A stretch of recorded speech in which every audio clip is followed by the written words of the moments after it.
to uphold dignity, to defend equality, to believe fiercely in our common humanity and the potential of every human being. I learned early to persevere, to speak out, to refuse to surrender, no matter the challenge, no matter the obstacle, no matter the hour. We must and we will overcome. Because in a world of many choices, there is one choice we must never make, the choice to give up. We must never give up. That is my promise to you, for peace, for dignity, for justice, for humanity, for the world we know is possible when we work as one. I will never, ever give up. Thank you.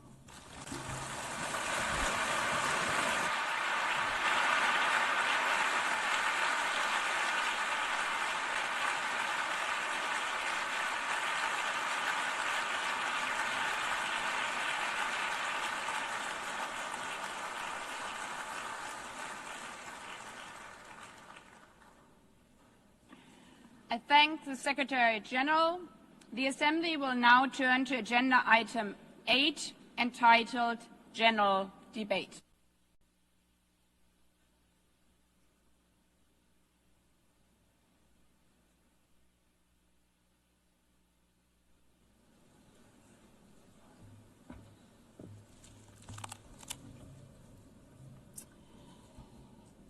"80 years. Longer than the average human life. This anniversary of the United Nations should have been a moment of celebration. But this is not an ordinary year. Just look at the state of our world, as the Secretary General described. Thousands of orphans in Gaza are wandering around the rubble, eating sand, drinking contaminated water. 90-year-old women in Ukraine are hiding from drones, trapped in their homes instead of living their final years in peace. Children in Haiti, too afraid to walk to school, afraid they might be gunned down by gangs like their friends. And for every conflict and tragedy that seizes the headlines, there are so many more that are forgotten, lost to the news cycle. Like women in Democratic Republic of the Congo, shielding their daughters from armed groups, fearful they might be raped. And Rohingya children, spending their whole childhood in tattered tents, unable to remember what their home looks like. Faced with these realities, now is not the time to celebrate, but to ask ourselves, where is the United Nations? Distinguished heads of state and government, Mr. Secretary General, Excellencies, ladies and gentlemen, people out there in the world watching us. Clearly, we have to do better. But what we should not let cynics allow to weaponize these failures, to argue that our institution is a waste of money, outdated, irrelevant. When the principles of the Charter are ignored, is it the UN that has failed? When tanks rolled into Ukraine, was it because Article 2 of the Charter is not clear enough about sovereignty and territorial integrity? When civilians, children, are killed in Gaza, is it humanitarian law at fault for failing to protect them? It's not the Charter which fails. It's not the UN as an institution which fails. The Charter, our Charter, is only as strong as member states' willingness to uphold it, and their willingness to hold to account those who violate it. Excellencies, yes, our world is in pain. Yes, we have failures. But imagine how much worse would it be without the United Nations? Would a single person be better off without it? Without UNICEF, 26 million children would not have received an education. Without the World Food Programme, nearly 125 million people would have lacked life-saving food assistance. Without the World Health Organization, over 1 billion vaccines would not have been supplied. Sometimes we could have done more, but we cannot let this dishearten us. If we stop doing the right thing, evil would prevail. This 80th session is not about big celebrations. It's about finding the resolve not to give up, the resolve to be better together, just as our predecessors did 8 decades ago. This institution was born in a world on fire and desperate for reprieve. 750 million, nearly a third of humanity back then, still under colonial rule. 2 world wars in a generation, 70 million dead. The horrors of the Holocaust revealed to our collective shame. This was a generation that knew almost nothing but suffering and despair. The signing of the Charter in 1945 gave hope to millions, gave us a North Star that guided our path from the ashes of war, helped guide nations from colonial rule into independent states, helped end apartheid. Across the decades, the United Nations has been a compass pointing toward peace, humanity, and justice. We have not always succeeded, but the story of this institution is not a story of easy victories. It's a story of falling and rising, of pulling ourselves and each other back up and trying harder. We gather here for the 80th time, not for empty celebration, not out of ritual, not to hear our own voices. We gather to prove that this institution matters, and that through this institution, every nation represented here, no matter how big or small, can summon again the strength and unity first shown in San Francisco 80 years ago. The courage and resolve of world leaders who, even while some called them back then naive, believed they could build a better world from the wreckage of the old. They showed then what true leadership is. It's not about imposing your will or putting others down. True leadership is about lifting others up, not out of altruism, but for our mutual benefit, and even out of our self-interest. Because as our founders and every architect of peace since then has understood, helping others is what makes ultimately our own countries stronger. Could any state have faced the global pandemic alone? The virus did not have any passport. We were only able to solve it at the end with the support of the World Health Organization. The climate crisis does not stop at borders. CO2 emissions anywhere affect people everywhere. Even the wealthiest cities in the world cannot shield themselves from wildfires. And imagine coming here by plane, how safe would you feel to step into the next airplane if there were no International Civil Aviation Organization anymore, which is responsible for setting safety regulations for 5 billion passengers each year. How comfortable would you be with your children using the internet while AI is uncontrolled and unchecked, as the lines between what is real and fake start to blur? In this globalized, digitalized world, we work together or we suffer alone. Excellencies, the theme of this milestone session and the high-level week is therefore Better Together. 80 years and more for peace, development, and human rights. Will living up to that be easy? No. But this hall was not built for easy times. It was built to come together to confront the hardest topics. This session is a session where the high-level week is about resolving differences. We showed some of it yesterday already. But even the House of Dialogue and Diplomacy needs a renovation. That is why the UN80 initiative and the wider reform process are not luxuries, but necessities.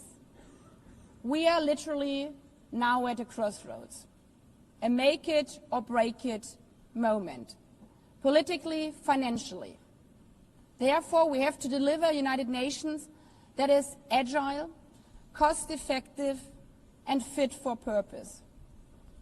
Member States have to give the Secretary General and this process their full support, because reform cannot stop in New York. It must carry through to every capital. That includes delivering the Pact for the Future and accelerating progress on the Sustainable Development Goals. Again, this is not about charity. It's about addressing the core purposes of this institution, about strengthening our foundations across all 3 pillars: peace and security, human rights, and sustainable development. They are inseparable. Leaving hundreds of millions trapped in extreme poverty, vulnerable to crisis, and denied their human rights is not only a moral failure, it's a recipe for global unrest, terrorism, and a tragic waste of humanity's greatest resource, its people. Put it simply, without the SDGs, there cannot be lasting peace. Excellencies, our future as an institution will also be shaped by the selection of the next Secretary General. And here we must pause and reflect. In nearly 80 years, this organization has never chosen a woman for that role. One might wonder how out of 4 billion potential candidates, there could not be found a single one.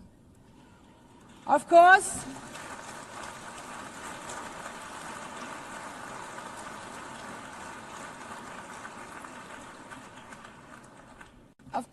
the choice rests with member states. But those of you having been there yesterday celebrating Beijing, one strong female leader after the other from all our continents. Like 80 years ago, we are standing at a crossroads. And it's up to us, to every single member state, to live up to the same leadership as your predecessors did, to act when action is needed, to uphold the principles of our Charter, to be better together, to show the people around the world that this United Nation is there, today, tomorrow, and for the next 8 decades. Because, after all, it's the life insurance for every country.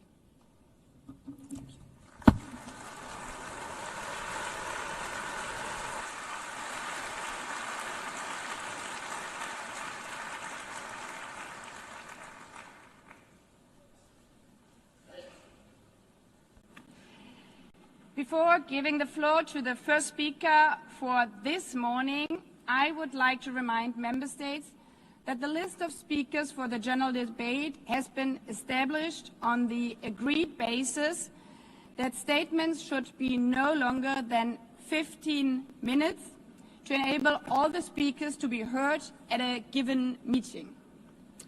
Within this time frame, I would like to appeal to speakers to deliver their statements at a reasonable pace so that interpretation into the other official languages may be provided properly.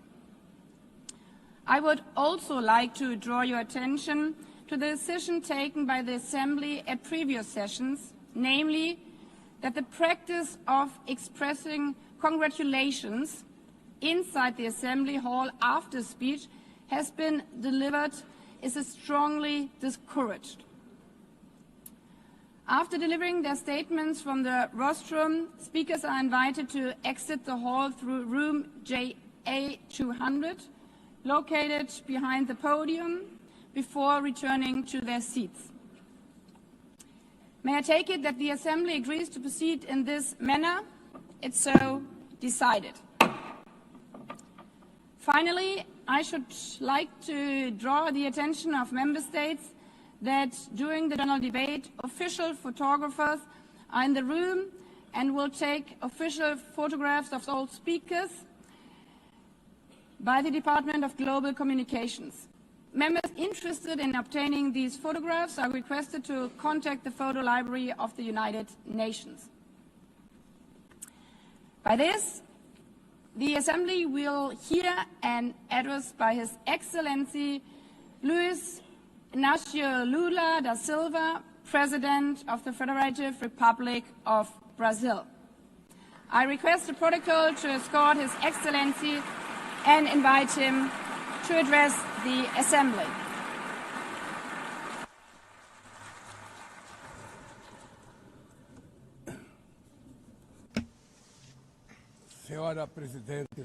Madam President of the General Assembly, Annalena Baerbock, Mr. Secretary General Antonio Guterres, dear heads of state and government, and representatives of the member states gathered here.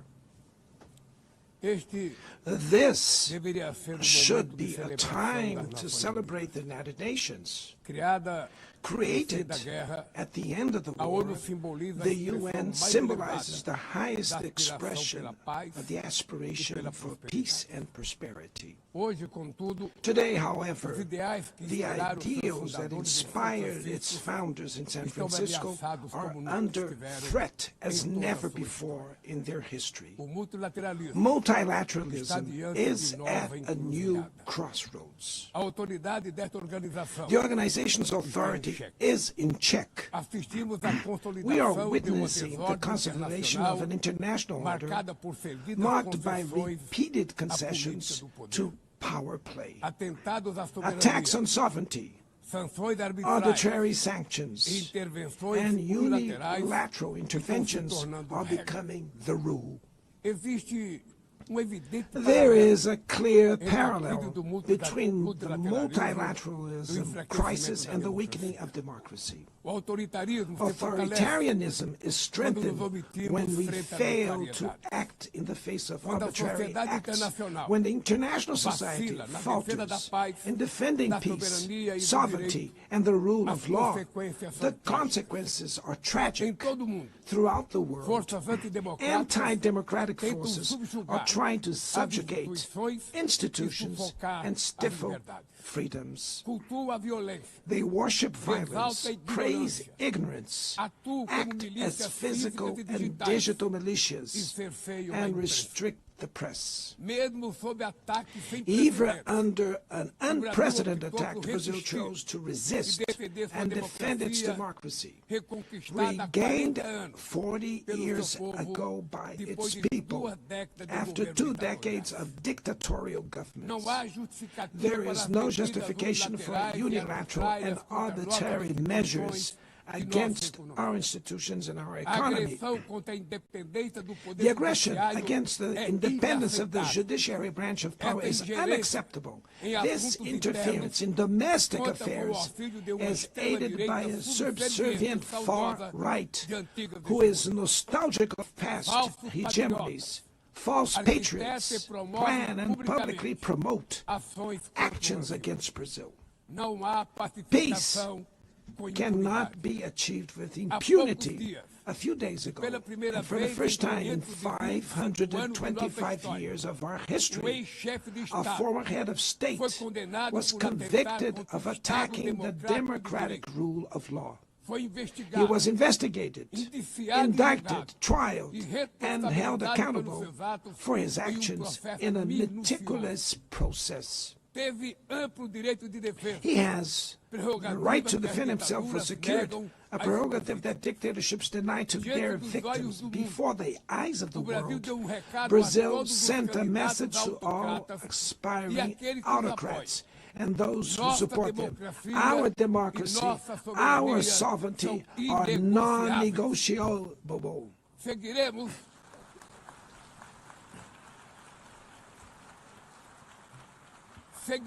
We will continue as an independent nation and as a people free from any type of guardianship.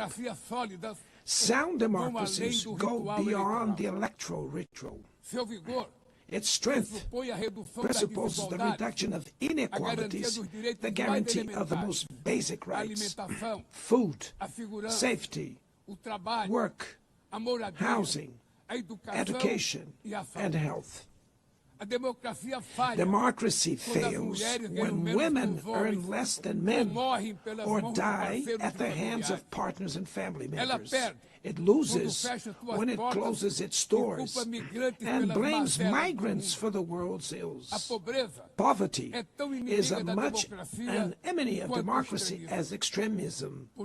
Therefore, we were proud to receive confirmation from FAO that Brazil has once again left the hunger map in this year, 2025. But in the world, there are still 670 million hungry people, and about 2.3 billion face food insecurity. The only war of which everyone can emerge victorious is the one we wage against hunger and poverty. This is the goal of the global alliance we launched at the G20 and which has the support of 103 countries. The international community needs to revise its priorities, reduce arms spending, and increase development aid.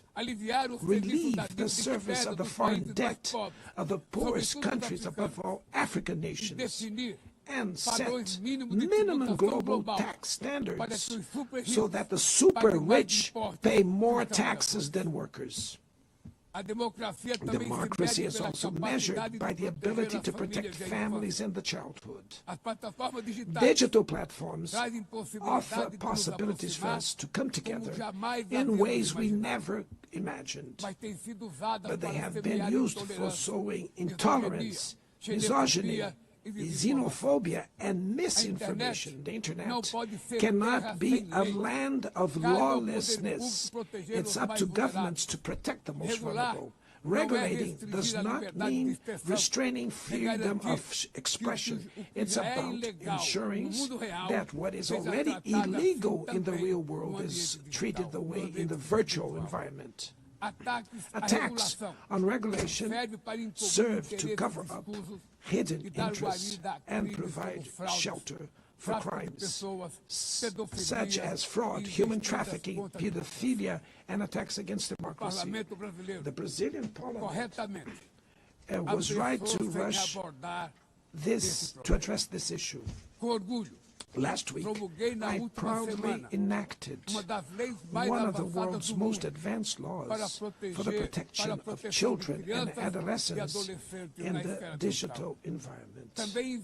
Also, we sent draft bills to the National Congress to foster competition in digital markets and to encourage the installation of sustainable data centers.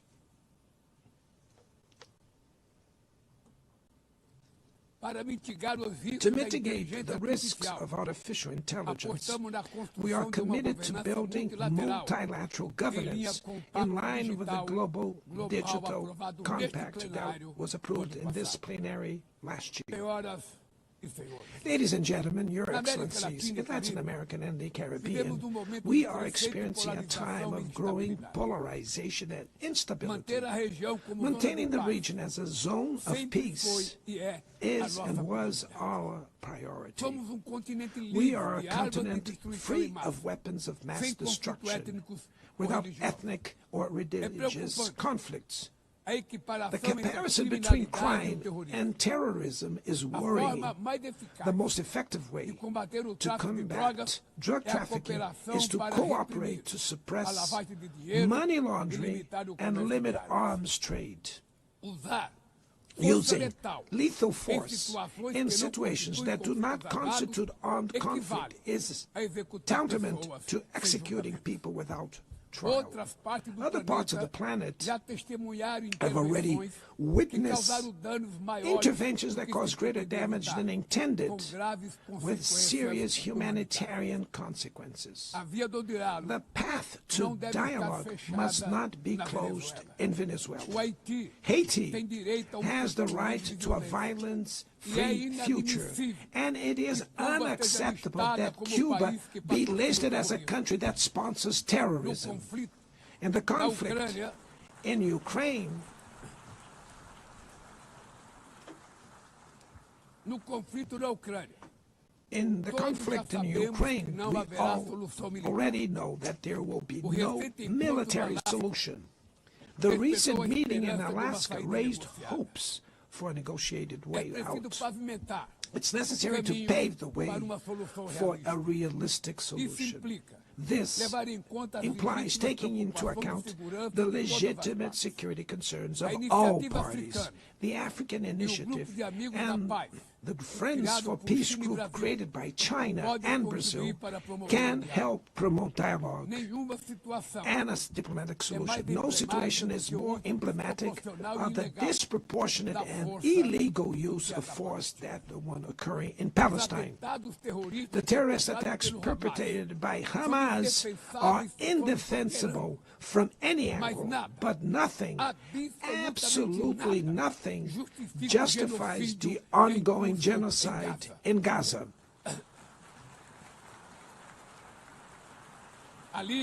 There, under tons of rubble, are buried tens of thousands of innocent women and children. There, we can see that international humanitarian law and the myth of ethical exceptionalism of the West are also being buried there.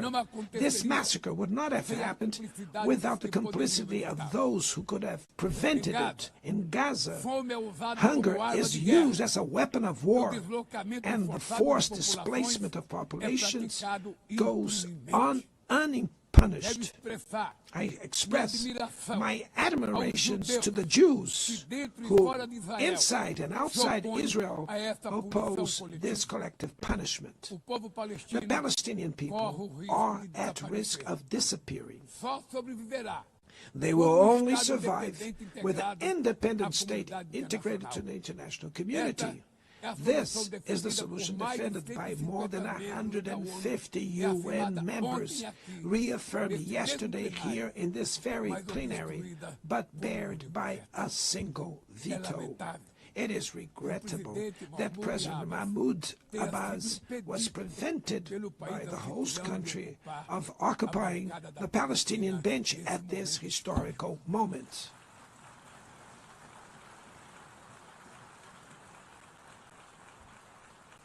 The spread of this conflict to Lebanon, Syria, Iran, Qatar is fueling an unprecedented arms build-up.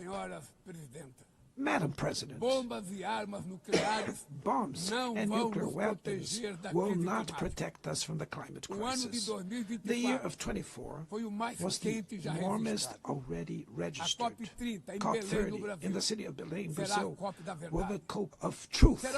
It will be the time for world leaders to prove the seriousness of their commitment to the planet.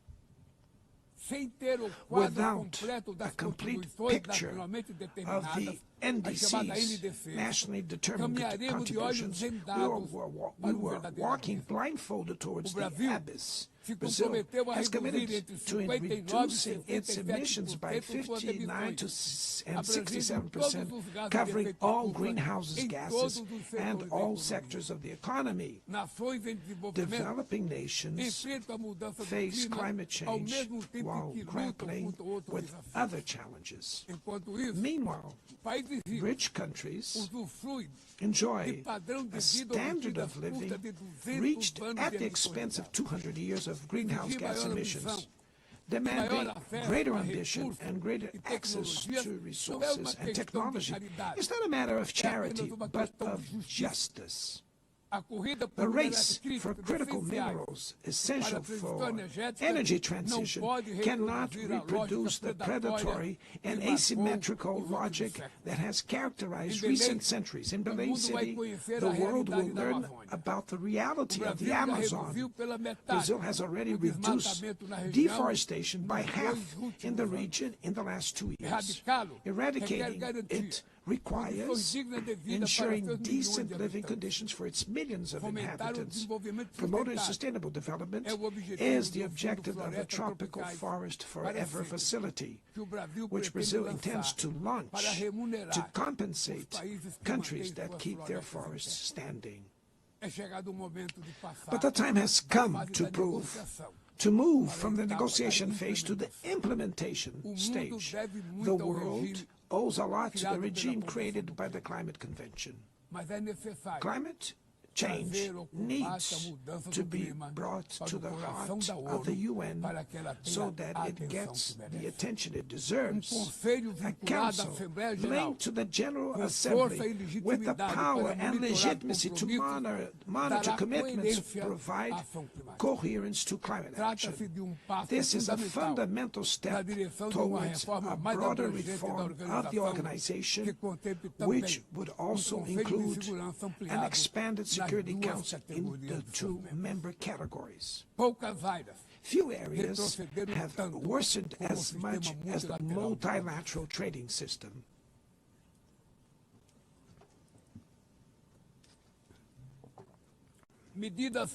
Unilateral measures have rendered fundamental principles, such as the most favored nations clauses, meaningless.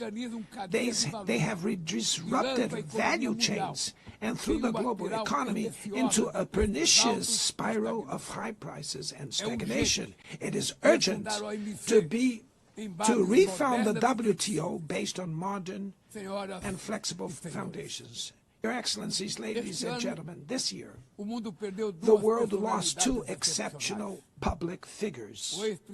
Former Uruguayan President Pepe Mujica and our dear Pope Francis. Both embodied the best humanist values like no other.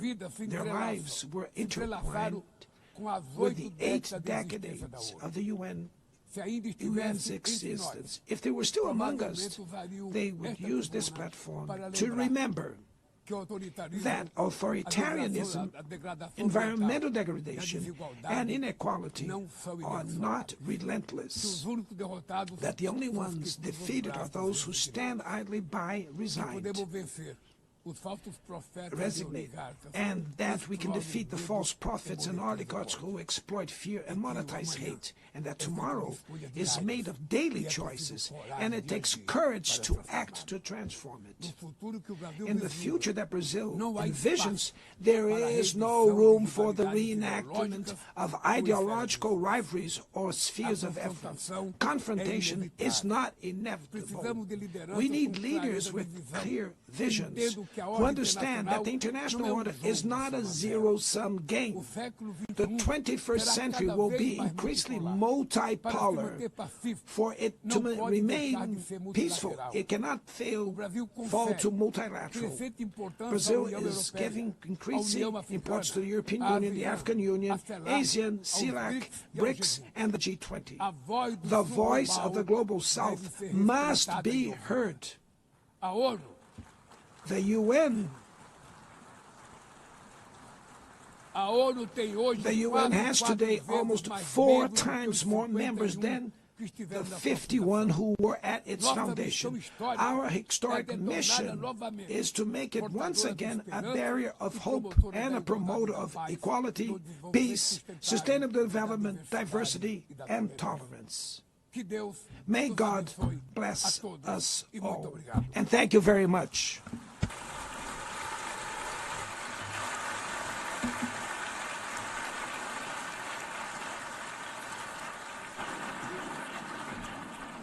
On behalf of the Assembly, I wish to thank the President of the Federative Republic of Brazil,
the Assembly will hear an address by His Excellency Donald Trump, President of the United States of America.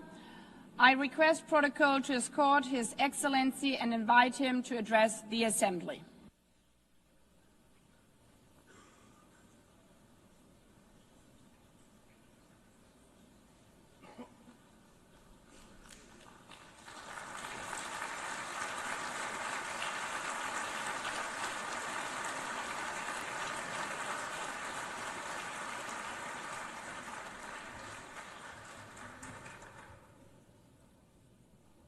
Thank you very much. Very much appreciated.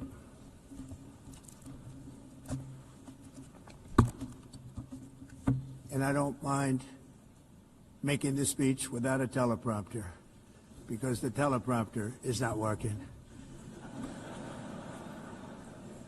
I feel very happy to be up here with you nevertheless, and that way you speak more from the heart. I can only say that whoever's operating this teleprompter is in big trouble.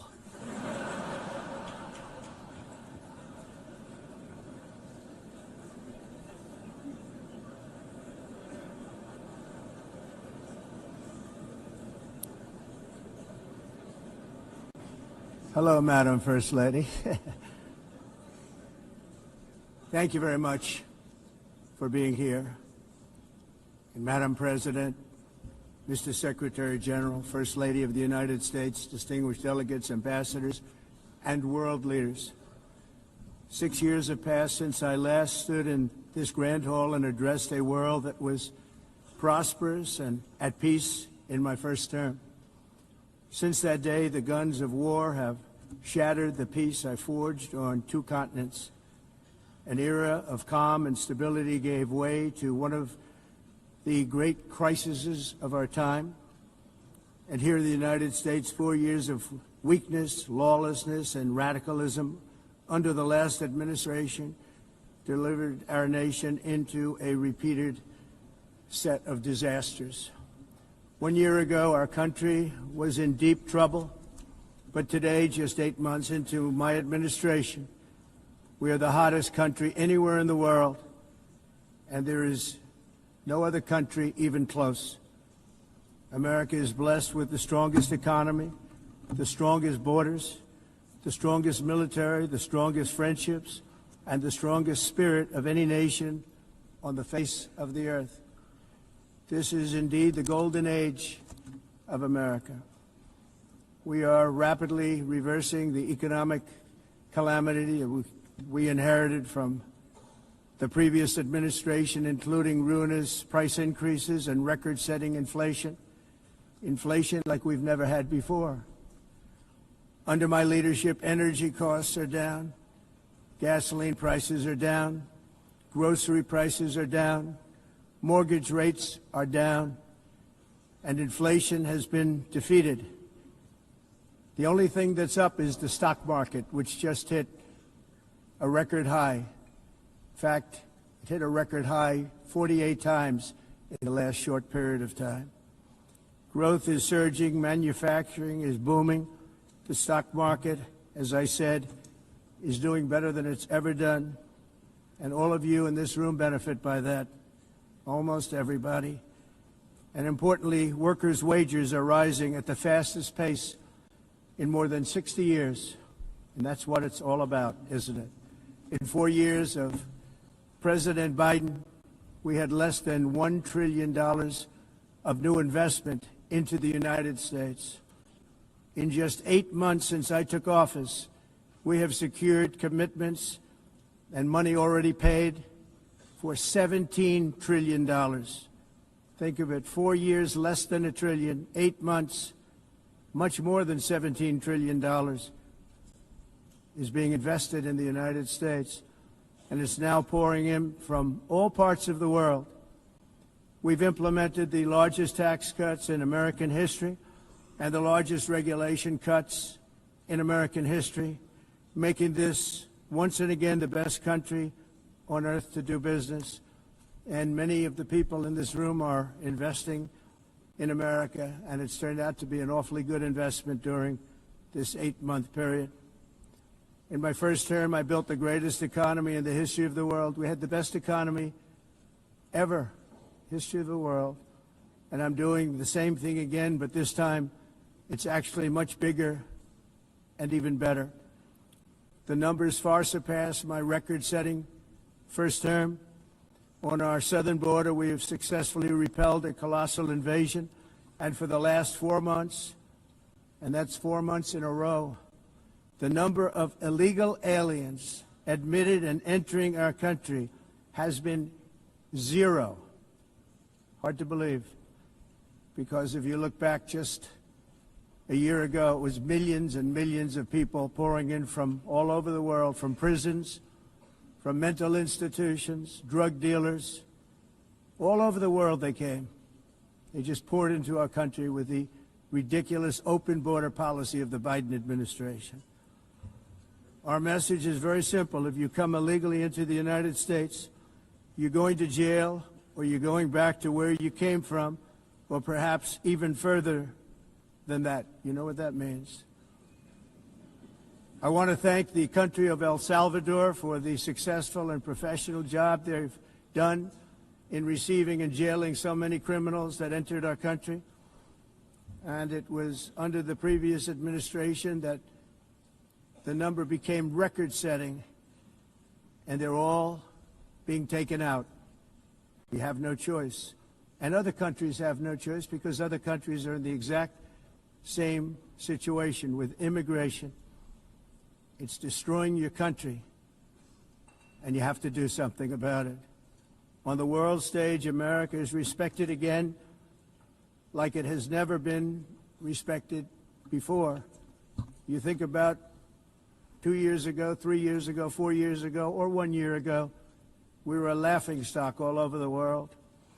At the NATO summit in June, virtually all NATO members formally committed to increase defense spending at my request from 2% to 5% of GDP, making our alliance far stronger and more powerful than it was ever before. In May, I traveled to the Middle East to visit my friends and rebuild our partnerships in the Gulf and those valued relationships with Saudi Arabia, Qatar, and the UAE and other countries are now, I believe, closer than ever before. My administration has negotiated one historic trade deal after another, including with the United Kingdom, the European Union, Japan, South Korea, Vietnam, Indonesia, the Philippines, Malaysia, and many, many others.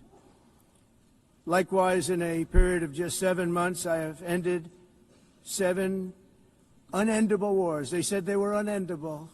You're never going to get them solved. Some were going for 31 years, 2 of them, 31, think of it, 31 years. One was 36 years. One was 28 years. I ended 7 wars. And in all cases, they were raging with countless thousands of people being killed.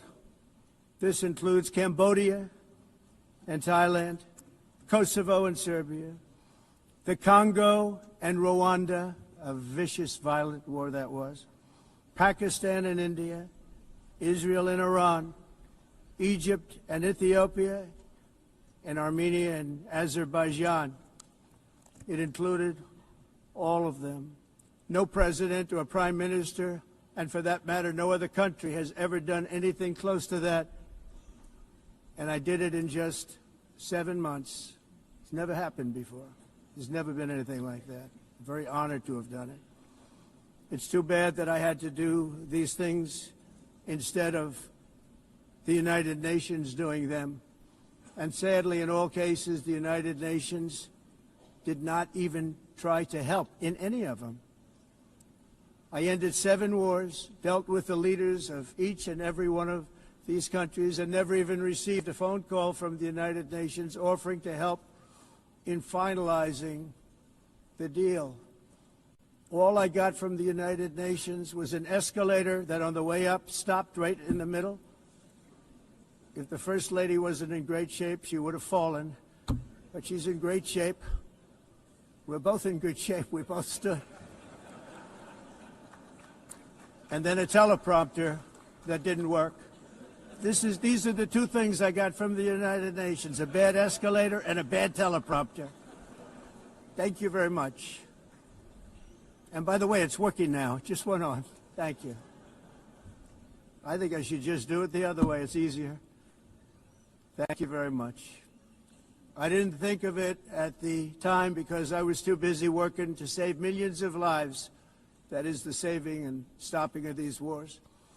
But later I realized that the United Nations wasn't there for us. They weren't there. I thought of it really after the fact, not during these negotiations, which were not easy. That being the case, what is the purpose of the United Nations? The UN has such tremendous potential. I've always said it. It has such tremendous, tremendous potential, but it's not even coming close to living up to that potential. For the most part, at least for now, all they seem to do is write a really strongly worded letter and then never follow that letter up. It's empty words, and empty words don't solve war. The only thing that solves war and wars is action.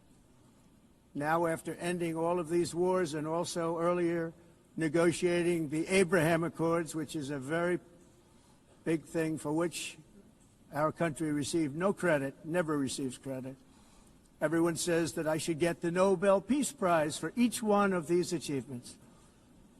But for me, the real prize will be the sons and daughters who live to grow up with their mothers and fathers, because millions of people are no longer being killed in endless and unglorious wars. What I care about is not winning prizes, it's saving lives. We saved millions and millions of lives with the 7 wars. And we have others that we're working on, and you know that. Many years ago, a very successful real estate developer in New York, known as Donald J. Trump, I bid on the renovation and rebuilding of this very United Nations complex. I remember it so well. I said at the time that I would do it for $500 million, rebuilding everything. It would be beautiful. I used to talk about, I'm going to give you marble floors. They're going to give you terrazzo. I'm going to give you the best of everything. You're going to have mahogany walls. They're going to give you plastic. But they decided to go in another direction, which was much more expensive at the time, and which actually produced a far inferior product. And I realized that they did not know what they were doing when it came to construction, and that their building concepts were so wrong, and the product that they were proposing to build was so bad and so costly. It was going to cost them a fortune. And I said, and wait till you see the overruns. Well, I turned out to be right. They had massive cost overruns and spent between $2 and $4 billion on the building and did not even get the marble floors that I promised them. You walk on terrazzo. Do you notice that? As far as I'm concerned, frankly, looking at the building and getting stuck on the escalator, they still haven't finished the job. They still haven't finished. That was years ago. The project was so corrupt that Congress actually asked me to testify before them on the tremendous waste of money, because it turned out that they had no idea what it was, but they knew it was anywhere between $2 and $4 billion as opposed to $500 million with a guarantee. But they had no idea, and I said it cost much more than $5 billion. Unfortunately, many things in the United Nations are happening just like that, but on an even much bigger scale, much, much bigger. Very sad to see. Whether the UN can manage to play a productive role, I've come here today to offer the hand of American leadership and friendship to any nation in this assembly that is willing to join us in forging a safer, more prosperous world. And it's a world that we'll be much happier with. A dramatically better future is within our reach. But to get there, we must reject the failed approaches of the past and work together to confront some of the greatest threats in history.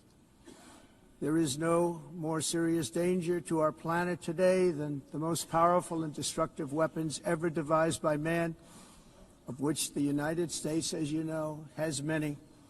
Just as I did in my first term, I've made containing these threats a top priority, starting with the nation of Iran. My position is very simple. The world's #1 sponsor of terror can never be allowed to possess the most dangerous weapon. That's why, shortly after taking office, I sent the so-called Supreme Leader a letter making a generous offer. I extended a pledge of full cooperation in exchange for a suspension of Iran's nuclear program. The regime's answer was to continue their constant threats to their neighbors and U.S. interests throughout the region, and some great countries that are right nearby. Today, many of Iran's former military commanders, in fact, I can say almost all of them, are no longer with us. They're dead. And 3 months ago, in Operation Midnight Hammer, 7 American B-2 bombers dropped the 14 30,000-pound each bombs on Iran's key nuclear facilities, totally obliterating everything. No other country on earth could have done what we did. No other country has the equipment to do what we did. We have the greatest weapons on earth. We hate to use them. But we did something that for 22 years people wanted to do. With Iran's nuclear enrichment capacity demolished, I immediately brokered an end to the 12-day war, as it's called, between Israel and Iran, with both sides agreeing to fight no longer. As everyone knows, I have also been deeply engaged in seeking a ceasefire in Gaza. Have to get that done. Have to get it done. Unfortunately, Hamas has repeatedly rejected reasonable offers to make peace. We can't forget October 7th, can we? Now, as if to encourage continued conflict, some of this body is seeking to unilaterally recognize a Palestinian state. The rewards would be too great for Hamas terrorists for their atrocities. This would be a reward for these horrible atrocities, including October 7th, even while they refuse to release the hostages or accept a ceasefire. Instead of giving to Hamas and giving so much, because they've taken so much. They have taken so much. This could have been solved so long ago. But instead of giving in to Hamas's ransom demands, those who want peace should be united with one message: release the hostages now. Just release the hostages now. Thank you.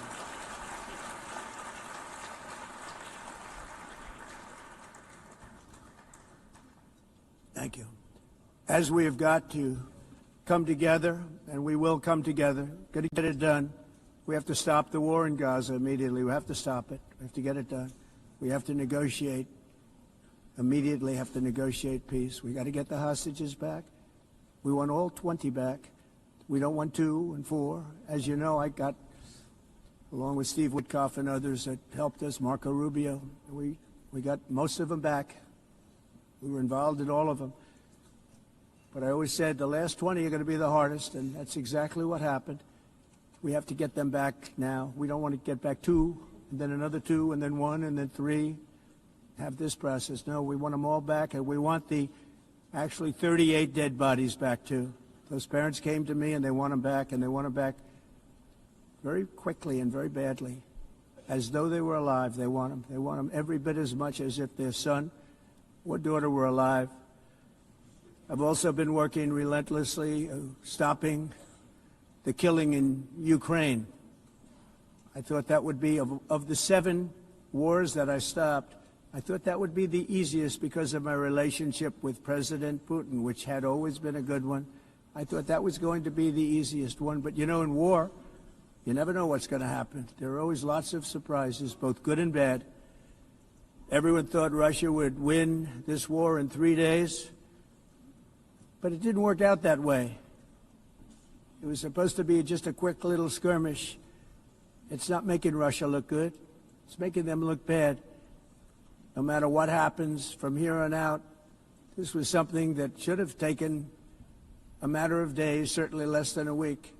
And they've been fighting for 3.5 years and killing anywhere from 5,000 to 7,000 young soldiers, mostly soldiers, on both sides, every single week, from 5,000 to 7,000 dead young people, and some in cities, much smaller numbers, where rockets are shot, where drones are dropped. This war would never have started if I were president. This was a war that should have never happened. It shows you what leadership is, what bad leadership can do to a country. Look what happened to the United States, and look where we are right now in just a short period of time. The only question now is how many more lives will be needlessly lost on both sides. China and India are the primary funders of the ongoing war by continuing to purchase Russian oil. But inexcusably, even NATO countries have not cut off much Russian energy and Russian energy products, which, as you know, I found out about 2 weeks ago, and I wasn't happy. Think of it. They're funding the war against themselves. Who the hell ever heard of that one? In the event that Russia is not ready to make a deal to end the war, then the United States is fully prepared to impose a very strong round of powerful tariffs, which would stop the bloodshed, I believe, very quickly. But for those tariffs to be effective, European nations, all of you are gathered here right now, would have to join us in adopting the exact same measures. I mean, you're much closer to the city. We have an ocean in between. You're right there. And Europe has to step it up. They can't be doing what they're doing. They're buying oil and gas from Russia while they're fighting Russia. It's embarrassing to them, and it was very embarrassing to them when I found out about it, I can tell you that. But they have to immediately cease all energy purchases from Russia. Otherwise, we're all wasting a lot of time. So I'm ready to discuss this. We're going to discuss it today with the European nations, all gathered here. I'm sure they're thrilled to hear me speak about it, but that's the way it is. I like to speak my mind and speak the truth as we seek to reduce the threat of dangerous weapons today, I'm also calling on every nation to join us in ending the development of biological weapons once and for all. And biological is terrible, and nuclear is even beyond, and we include nuclear in that. We want to have a cessation of the development of nuclear weapons. We know, and I get to view it all the time. Sir, would you like to see? And I look at weapons that are so powerful that we just can't ever use them. If we ever use them, the world literally might come to an end. There would be no United Nations to be talking about. There would be no nothing. Just a few years ago, reckless experiments overseas gave us a devastating global pandemic. Yet despite that worldwide catastrophe, many countries are continuing extremely risky research into bioweapons and man-made pathogens. This is unbelievably dangerous. To prevent potential disasters, I'm announcing today that my administration will lead an international effort to enforce biological weapons convention, which is going to be meeting with the top leaders of the world by pioneering an AI verification system that everyone can trust. Hopefully the UN can play a constructive role, and it will also be one of the early projects under AI. Let's see how good it is, because a lot of people are saying it could be one of the great things ever, but it also can be dangerous, but it can be put to tremendous use and tremendous good, and this would be an example of that. Not only is the UN not solving the problems it should, too often, it's actually creating new problems for us to solve. The best example is the #1 political issue of our time, the crisis of uncontrolled migration. It's uncontrolled. Your countries are being ruined. The United Nations is funding an assault on Western countries and their borders. In 2024, the UN budgeted $372 million in cash assistance to support an estimated 624,000 migrants journeying into the United States. Think of that. The UN is supporting people that are illegally coming into the United States, and then we have to get them out. The UN also provided food, shelter, transportation, and debit cards to illegal aliens. Can you believe that? On the way to infiltrate our southern border. Millions of people came through that southern border. Just a year ago, millions and millions of people were pouring in, 25 million altogether over the 4 years of the incompetent Biden administration. And now we have it stopped, totally stopped. In fact, they're not even coming anymore because they know they can't get through. But what took place is totally unacceptable. The UN is supposed to stop invasions, not create them and not finance them. In the United States, we reject the idea that mass numbers of people from foreign lands can be permitted to travel halfway around the world, trample our borders, violate our sovereignty, cause unmitigated crime, and deplete our social safety net.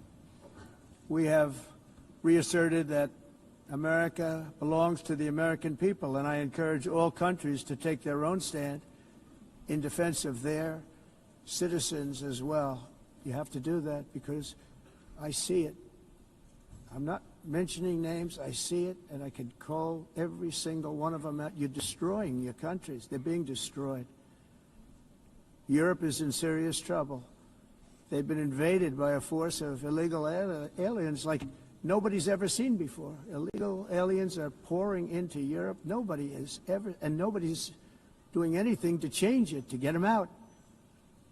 It's not sustainable.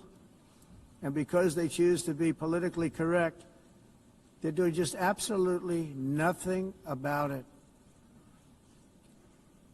And I have to say, I look at London, where you have a terrible mayor, terrible, terrible mayor, and it's been so changed, so changed.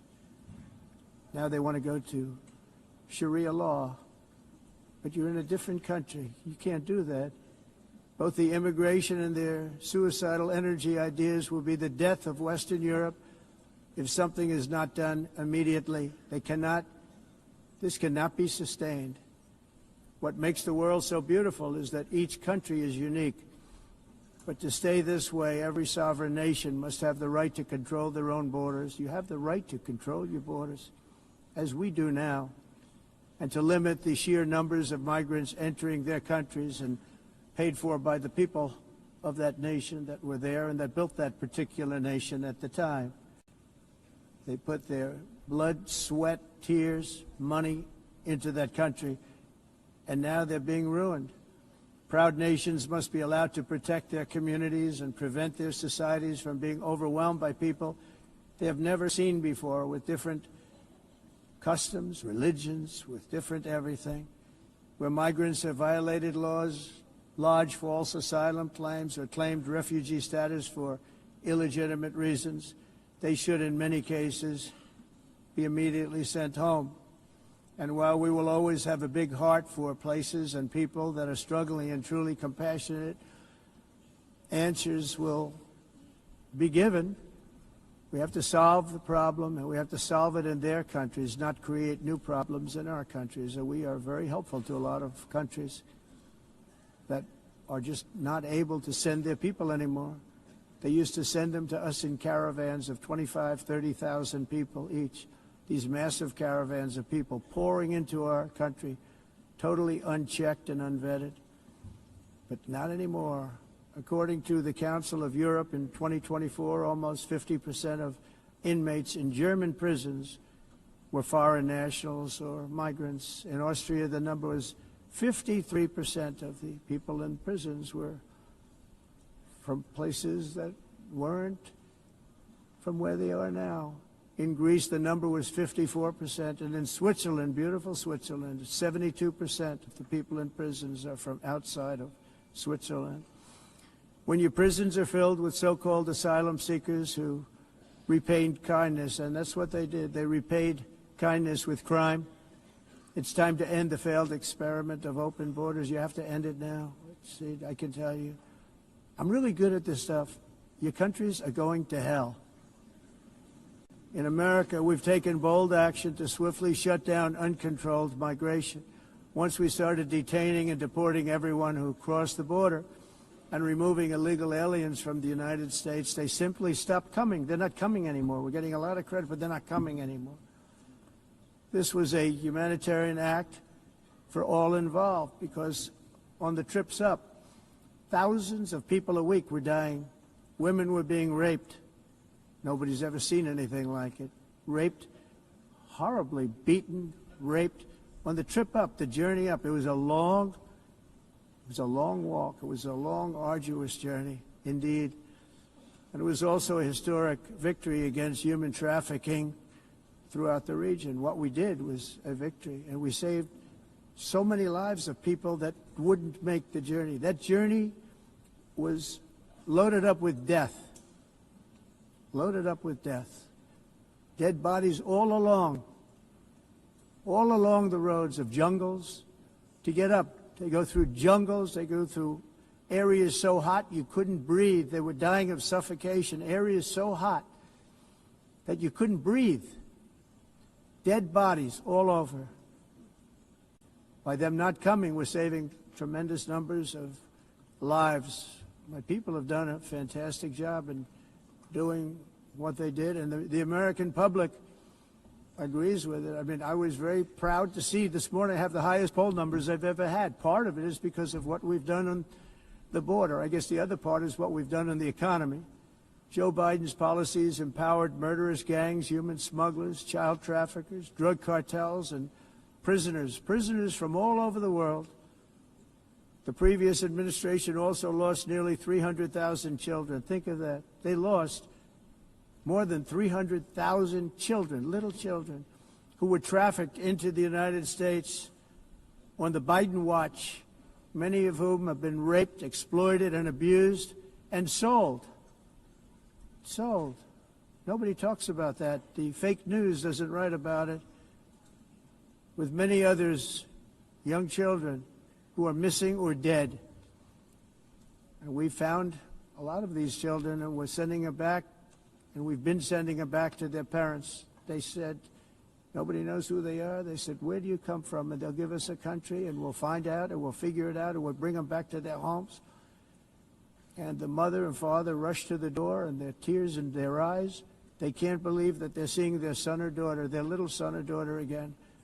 We've done almost 30,000 of them so far.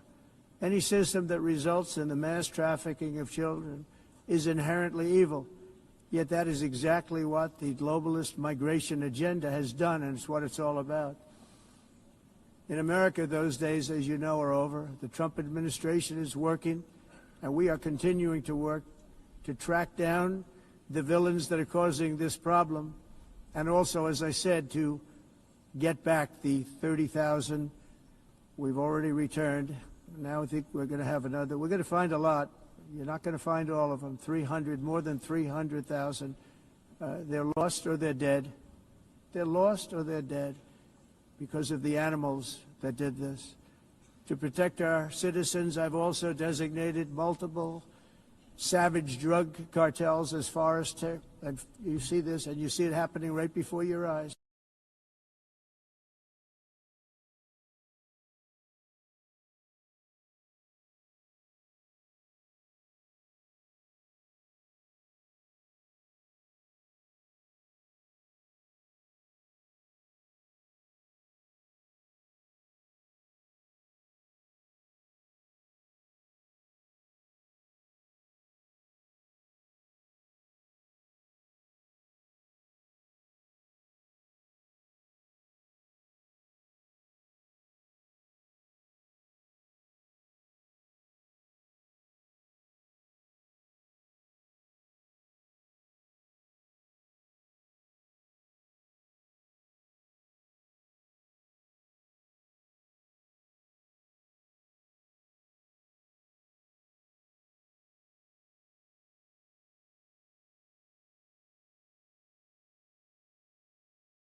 Drugs, 300,000. Fentanyl and other drugs. Each boat that we sink carries drugs that would kill more than 25,000 Americans. We will not let that happen. Energy is another area where the United States is now thriving like never before. We're getting rid of the falsely named renewables. By the way, they're a joke. They don't work. They're too expensive. They're not strong enough to fire up the plants that you need to make your country great. The wind doesn't blow. Those big windmills are so pathetic and so bad, so expensive to operate. And they have to be rebuilt all the time, and they start to rust and rot. Most expensive energy ever conceived, and it's actually energy. You're supposed to make money with energy, not lose money. You lose money, the governments have to subsidize. You can't put them out without massive subsidies. And most of them are built in China, and I give China a lot of credit. They build them, but they very few wind farms. So why is it that they build them and they send them all over the world, but they barely use them? You know what they use? Coal. They use gas. They use almost anything, but they don't like wind. But they sure as hell like selling the windmills. Europe, on the other hand, has a long way to go, with many countries being on the brink of destruction because of the green energy agenda, and I give a lot of credit to Germany. Germany was being led down a very sick path, both on immigration, by the way, and on energy. They were going green, and they were going bankrupt. And the new leadership came in, and they went back to where they were, with fossil fuel and with nuclear, which is good. It's now safe, and you can do it properly. But they went back to where they were, and they opened up a lot of different plants, energy-producing plants, and they're doing well. I give Germany a lot of credit for that. They've said this is a disaster, what's happening. They were going all green. All green is all bankrupt. That's what it represents. And it's not politically correct. I'll be very badly criticized for saying it, but I'm here to tell the truth. I don't care. It doesn't matter to me. I'm in New York City.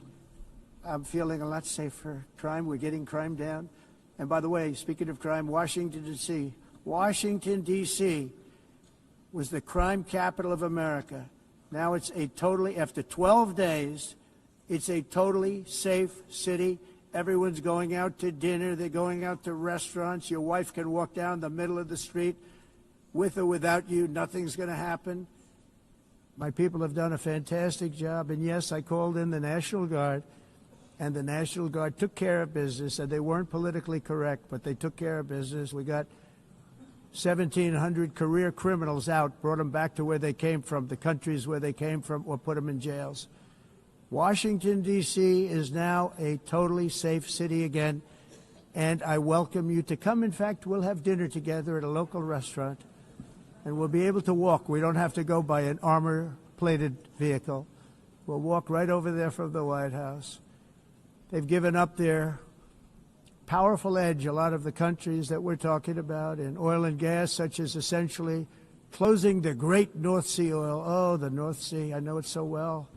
Aberdeen was the oil capital of Europe, and there's tremendous oil that hasn't been found in the North Sea. Tremendous oil. And I was with the Prime Minister I respect and like a lot, and I said, you're sitting with the greatest asset. They essentially closed it by making it so highly taxed that no developer, no oil company can go there. They have tremendous oil left, and more importantly, they have tremendous oil that hasn't even been found yet. And what a tremendous asset for the United Kingdom. And I hope the Prime Minister is listening, because I told it to him 3 days in a row. That's all he heard.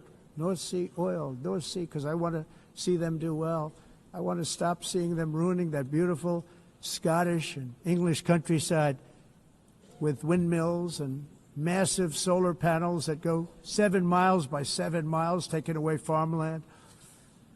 But we're not letting this happen in America. In 1982, the executive director of the United Nations Environmental Program predicted that by the year 2000, climate change would cause a global catastrophe. He said that it will be irreversible, as any nuclear holocaust would be. This is what they said at the United Nations. What happened? Here we are. Another UN official stated in 1989 that within a decade, entire nations could be wiped off the map by global warming. Not happening. You know, it used to be global cooling. If you look back years ago in the 1920s and the 1930s, they said, global cooling will kill the world. We have to do something. Then they said global warming will kill the world. But then it started getting cooler, so now they could just call it climate change, because that way they can't miss. It's climate change.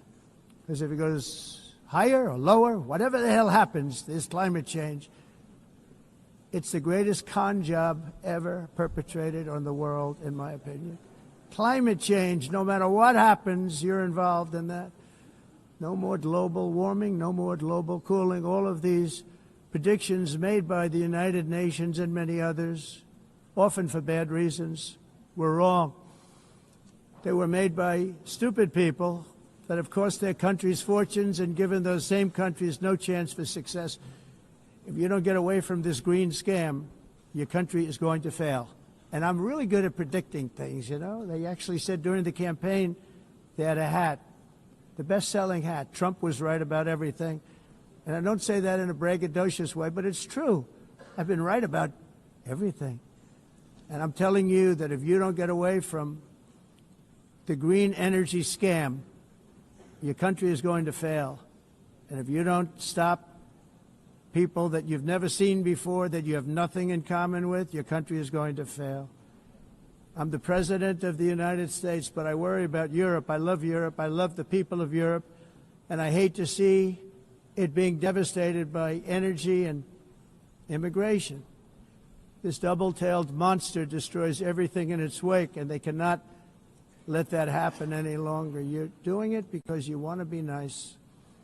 You want to be politically correct, and you're destroying your heritage. They must take control strongly and immediately of the unmitigated immigration disaster and the fake energy catastrophe before it's too late. The carbon footprint is a hoax made up by people with evil intentions, and they're heading down a path of total destruction. You know, the carbon footprint was a big, big thing a few years ago. I remember hearing about the carbon footprint, and then President Obama would get into Air Force One, a massive Boeing 747, and not a new one, an old one with old engines that spew everything into the atmosphere. He'd talk about the carbon footprint, we must do so. Then he'd get in and he'd fly from Washington to Hawaii to play a round of golf. And then he'd get back onto that big, beautiful plane and he'd fly back and he'd talk about, again, global warming and the carbon footprint. It's a con job. At extreme cost and expense, Europe reduced its own carbon footprint by 37%. Think of that.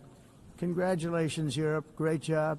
It cost yourself a lot of jobs, a lot of factories closed, but you reduced the carbon footprint by 37%. However, for all of that sacrifice and much more, it's been totally wiped out and then some by a global increase of 54%. Much of it coming from China and other countries that are thriving around China, which now produces more CO2 than all the other developed nations in the world.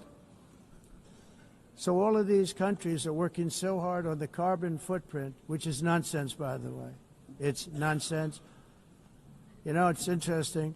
In the United States, we have still radicalized environmentalists, and they want the factories to stop. Everything should stop. No more cows. We don't want cows anymore. I guess they want to kill all the cows. They want to do things that are just unbelievable, and you have it too. But, you know, we have a border, strong, and we have a shape, and that shape doesn't just go straight up. That shape is amorphous when it comes to the atmosphere. And if we had the most clean air, and I think we do, we have very clean air. We have the cleanest air we've had in many, many years. But the problem is that other countries, like China, which has air that's a little bit rough, it blows. And no matter what you're doing down here, the air up here tends to get very dirty because it comes in from other countries where their air isn't so clean. And the environmentalists refuse to acknowledge that. Same thing with garbage. In Asia, they dump much of their garbage right into the ocean. And over about a 1 week and 2 week journey, it flows right past Los Angeles. You've seen it. Massive amounts of garbage, almost too much to do anything about, flowing past Los Angeles, past San Francisco, and then somebody will get in trouble because he dropped a cigarette on the beach. The whole thing is crazy. The primary effect of these brutal green energy policies has not been to help the environment, but to redistribute manufacturing and industrial activity from developed countries that follow the insane rules that are put down to polluting countries that break the rules and are making a fortune. They're making a fortune.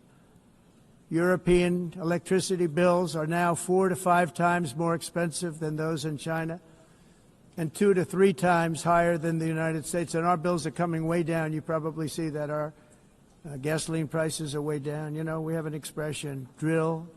Nós reduzimos os custos de energia porque nós faremos como a expressão, vamos fazer tudo isso, reduzir os custos de energia, e os custos diminuíram nos Estados Unidos.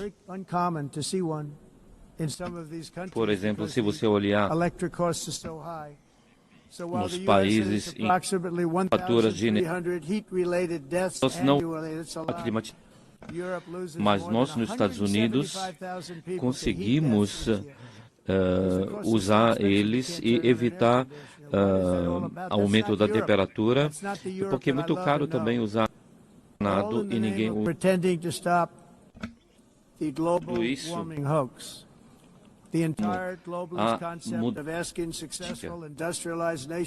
Essa agenda mundialista não tem nenhum sentido. País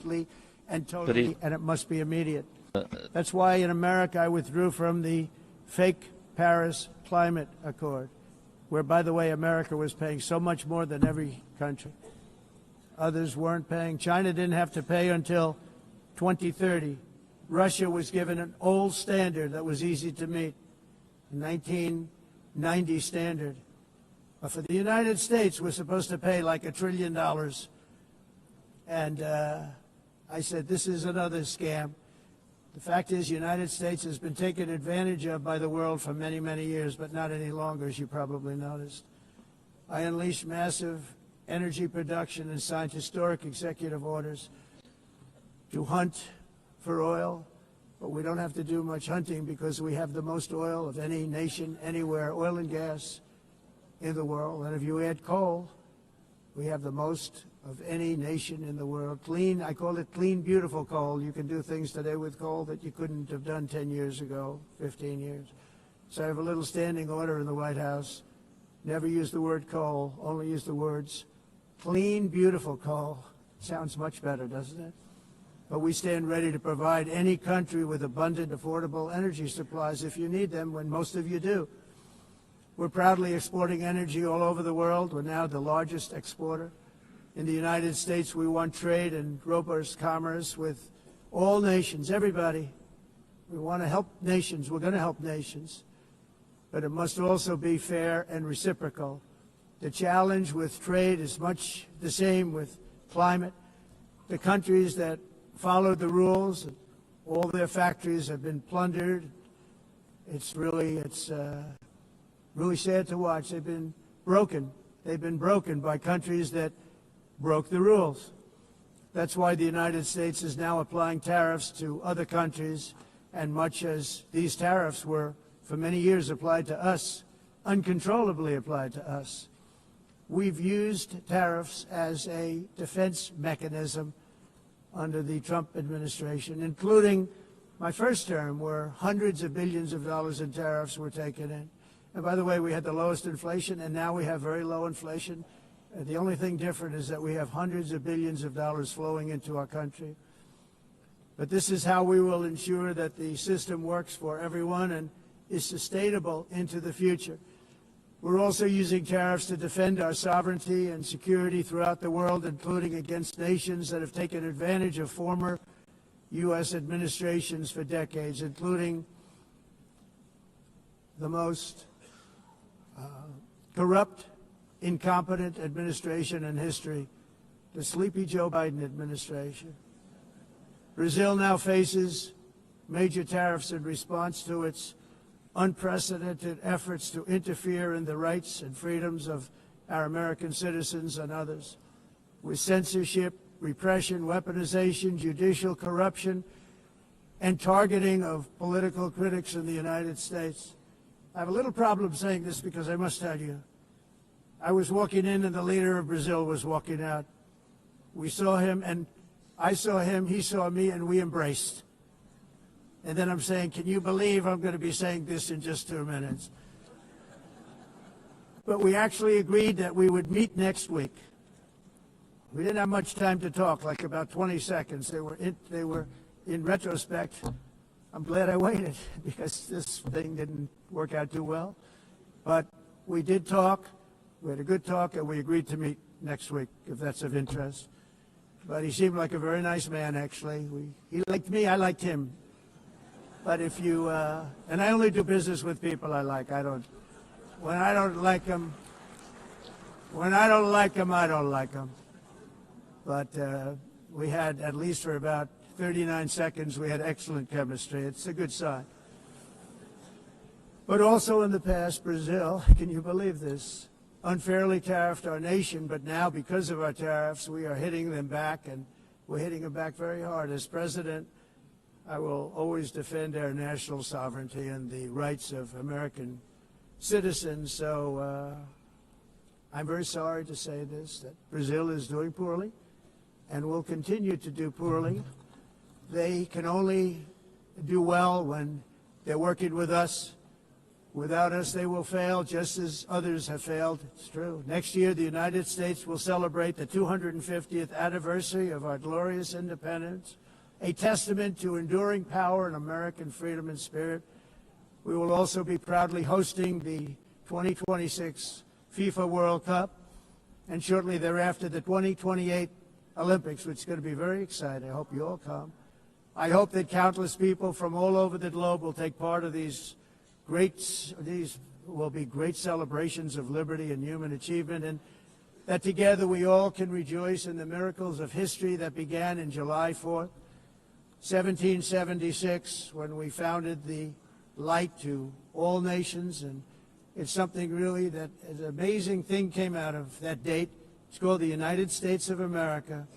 In honor of this momentous anniversary, I hope that all countries who find inspiration in our example will join us in renewing our commitment, values, and those values really that we hold so dear. Together, let us defend free speech and free expression. Let us protect religious liberty, including for the most persecuted religion on the planet today. It's called Christianity.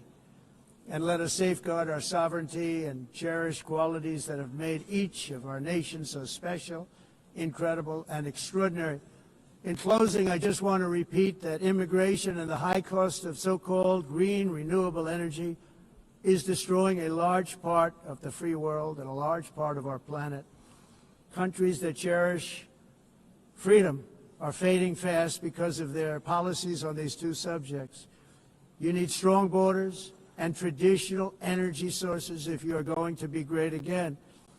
Whether you have come from north or south, east or west, near or far, every leader in this beautiful hall today represents a rich culture, a noble history, and a proud heritage that makes each nation majestic and unique, unlike anything else in human history or any other place on the face of the earth. From London to Lima, from Rome to Athens, from Paris to Seoul, from Cairo to Tokyo and Amsterdam to right here in New York City, we stand on the shoulders of the leaders and legends, generals and giants, heroes and titans who won and built our beloved nations, all of our nations, with their own courage, strength, spirit, and skill. Our ancestors climbed mountains, conquered oceans, crossed deserts, and trekked over wide-open plains. They charged into thunderous battles, plunged into grave dangers, and they were soldiers and farmers and workers and warriors and explorers and patriots. They built towns into cities, tribes into kingdoms, ideas into industries, and small islands into mighty empires. You're a part of all of that. They were champions for their people who never gave up and who never, ever gave in. Their values defined our national identities.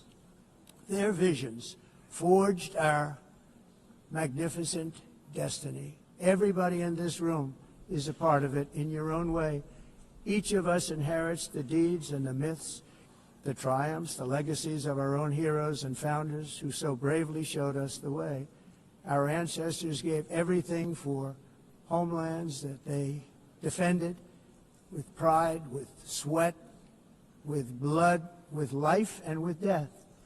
Now the righteous task of protecting the nations that they built belongs to each and every one of us. So together let us uphold our sacred duty to our people and to our citizens. Let us protect their borders, ensure their safety, preserve their cultures, treasure, and traditions, and fight, fight, fight for their precious dreams and their cherished freedoms. And in friendship and really a beautiful vision, let us all work together to build a bright, beautiful planet, a planet that we all share, a planet of peace and a world that is richer, better, and more beautiful than ever before. That can happen. It will happen. It will happen, and I hope it can happen and start right now, right at this moment. We'll turn it around. We're going to make our countries better, safer, more beautiful. We're going to take care of our people. Thank you very much. It's been an honor. God bless the nations of the world. Thank you very much. Bye.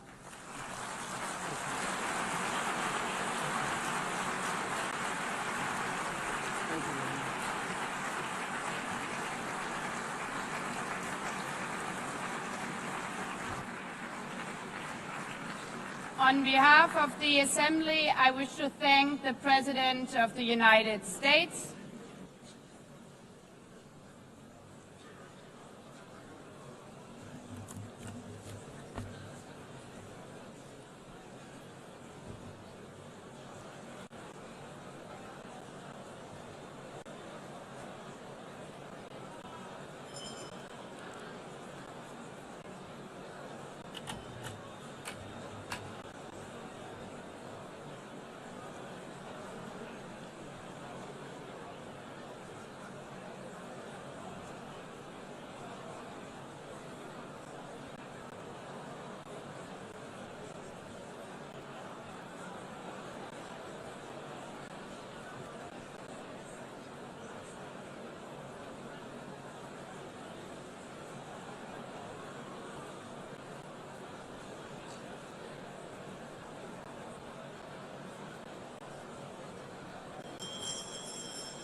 be seated.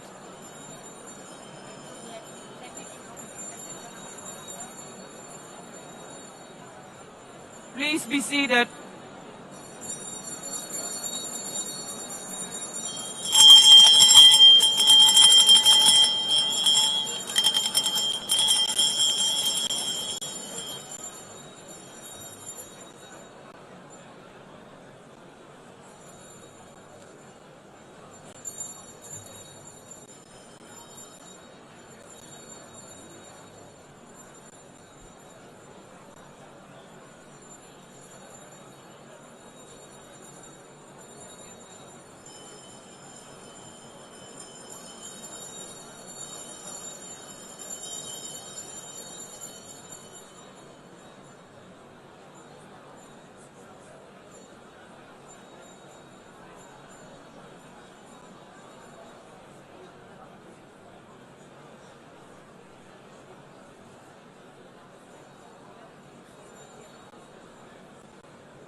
Excellencies, could you please take your seats in due respect to the next speakers? The second row, could you please take your seat right now?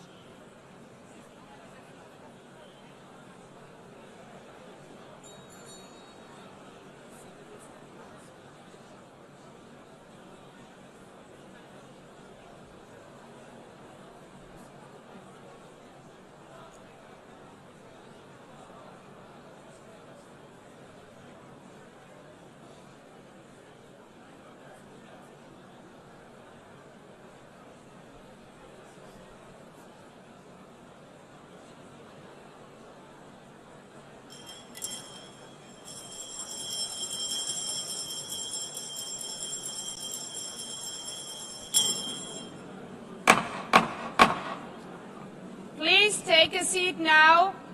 With due respect to the next speakers, I would kindly ask you, gentlemen in the left row, please take your seats. We will continue.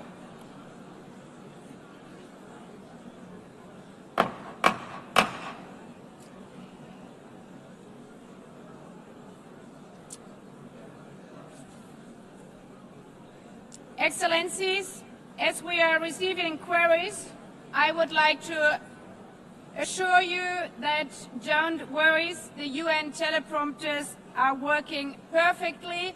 And by this technical note, I would like to call on the next speaker. The Assembly will hear an address by His Excellency Prabowo Subianto, President of the Republic of Indonesia. I request protocol to escort His Excellency and invite him to address the Assembly.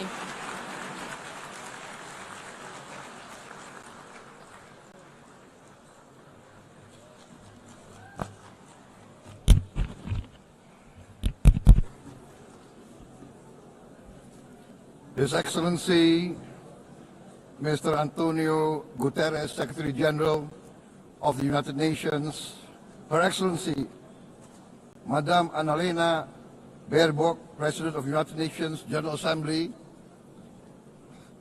His Excellency, Mr. Moses Abelian, Under-Secretary General for General Assembly and Management, Excellencies, Heads of States, Heads of Governments, distinguished delegates, ladies and gentlemen. It is indeed a great honor for me to stand in this August General Assembly Hall among leaders and representatives who represent almost all of humanity.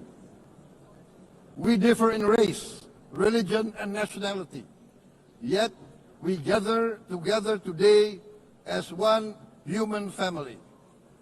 We are here first and foremost as fellow human beings, each created equal, endowed with unalienable rights to life, liberty, and the pursuit of happiness. The words of the United Nations Declaration of Independence have inspired democratic movements across continents, including the French Revolution, the Russian Revolution, the Mexican Revolution, the Chinese Revolution, and Indonesia's own struggle and journey to freedom. It also gave birth to the Universal Declaration of Human Rights, adopted by the United Nations in 1948. All men are created equal was the creed that opened the way to unprecedented global prosperity and dignity. And yet, in our own era of scientific and technological triumphs, an era capable of ending hunger, poverty, and environmental ruin, we also continue to face today grave dangers, challenges, and uncertainties. Human folly, fueled by fear, racism, hatred, oppression, and apartheid, threatens our common future. My country knows this pain. For centuries, Indonesians lived under colonial domination, oppression, and slavery. We were treated less than dogs in our own homeland. We Indonesians know what it means to be denied justice and what it means to live in apartheid, to live in poverty, and to be denied equal opportunity. We also knew what solidarity can do in our struggle for independence, in our fight to overcome hunger, disease, and poverty.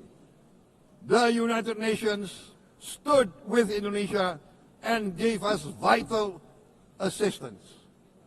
Decisions made here based on human solidarity by the Security Council and this Assembly gave Indonesia independence, international legitimacy, opened doors, and supported our early development through the efforts of the United Nations Children Fund, the United Nations Food and Agriculture Organization, the FAO, the World Health Organization, and many, many other United Nations institutions. And because of that, Indonesia today stands on the cusp of shared prosperity and greater equality and dignity.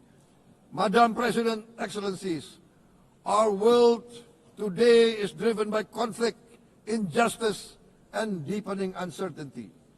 Every day we witness suffering, genocide, and blatant disregard for international law and human decency. In the face of these challenges, we must not give up. As the United Nations Secretary General said, we cannot give up. We cannot surrender our hopes or our ideals. We must draw closer, not drift apart. Together we must strive to achieve our hopes, our dreams. The United Nations was born from the ashes of the Second World War that claimed scores of millions of lives. It was created to secure peace, security, justice, and freedom for all. We remain committed to internationalism, to multilateralism, and to every effort that strengthens this great institution. Today, Indonesia is nearer than ever before to meeting the Sustainable Development Goals of ending extreme poverty and hunger. Because years ago, this very chamber chose to listen and uphold social and economic justice. We will never forget. And today, we must never be silent while Palestinians are denied that same justice and legitimacy in this very hall. Excellencies, Thucydides warned, the strong do what they can, the weak suffer what they must. We must reject this doctrine. The United Nations exist to reject this doctrine. We must stand for all, the strong and the weak. Might cannot be right. Right must be right. Indonesia today is one of the largest contributors to United Peacekeeping Forces. We believe in the United Nations.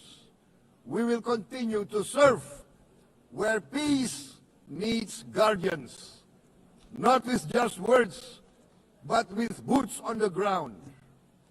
If and when the United Nations Security Council and this great assembly decide Indonesia is prepared to deploy 20,000 or even more of our sons and daughters to help secure peace in Gaza or elsewhere, in Ukraine, in Sudan, in Libya, everywhere when the peace needs to be enforced, peace needs to be guarded, we are ready.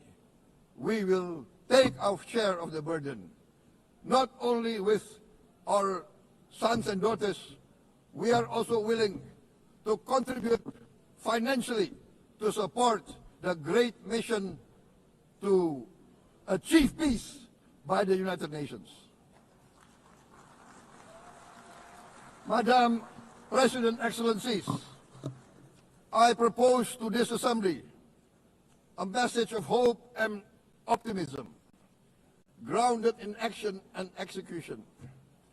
Today, we heard the speech of Madam President, the President of the United Nations General Assembly. Yes, it is true what she said.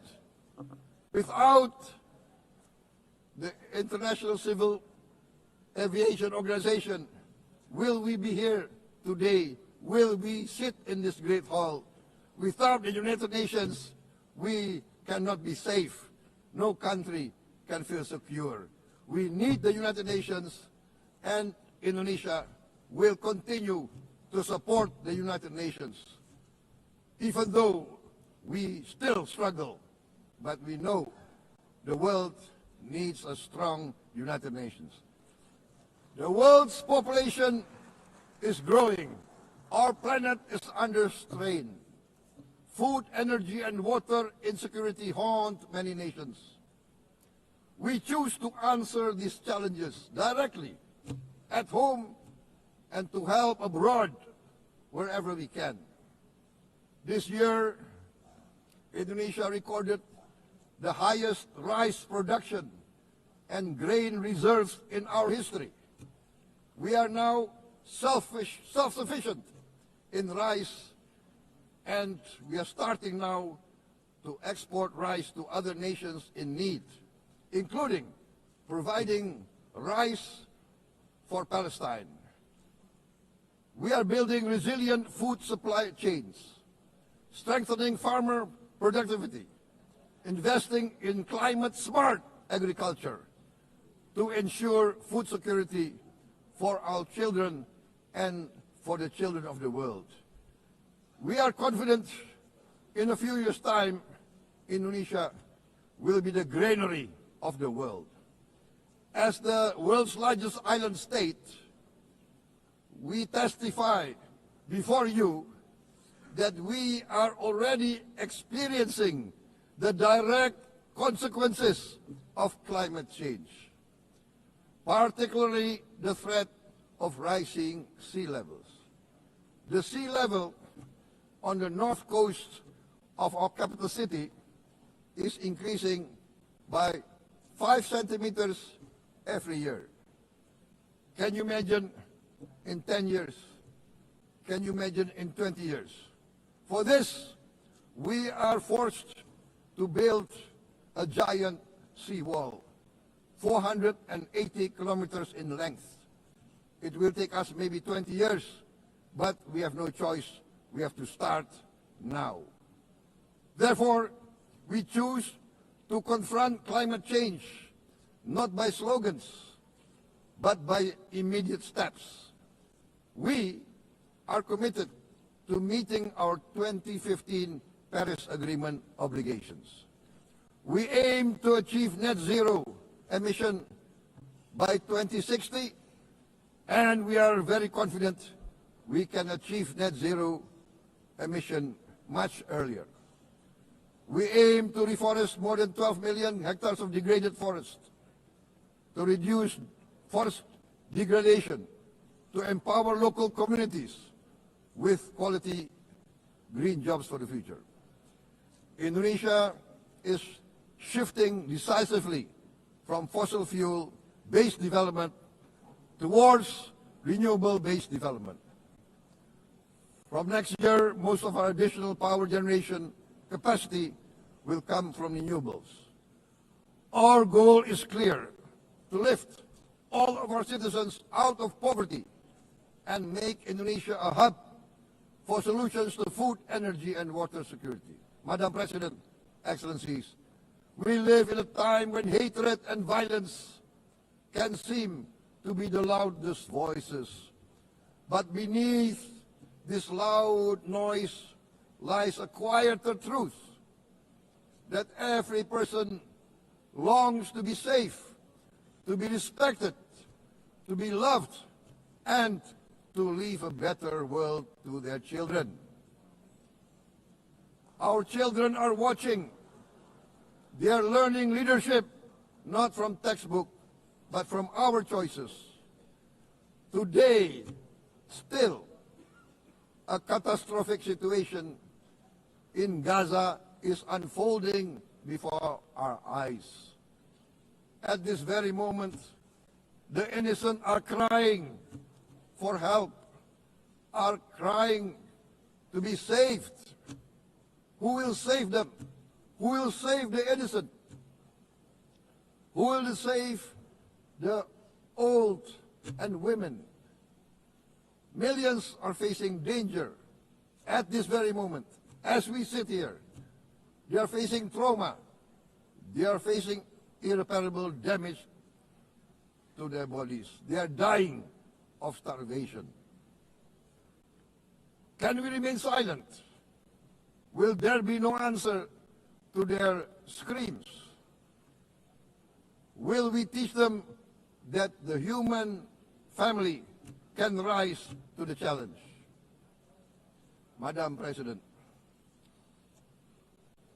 we must act now. Many speakers have said that. We must stand for a multilateral order where peace, prosperity, and progress are not the privilege of a few, but the right of all. With a strong United Nations, we can build a world where the weak do not suffer what they must, but live the justice that they deserve. Let us continue humanity's great journey of ideals, the selfless aspirations that created the United Nations. Let us use science to uplift, not use science to destroy. Let rising nations help others to lift themselves. I am convinced that the leaders of the great world civilizations of the West, of the East, of the North, of the South, leaders of America, Europe, of India, China, the Islamic world, the whole world I am convinced they will rise to their role demanded by history. We are all hopeful that the leaders of the world will show great statesmanship, great wisdom, restraint, humility, overcome hate, overcome suspicion.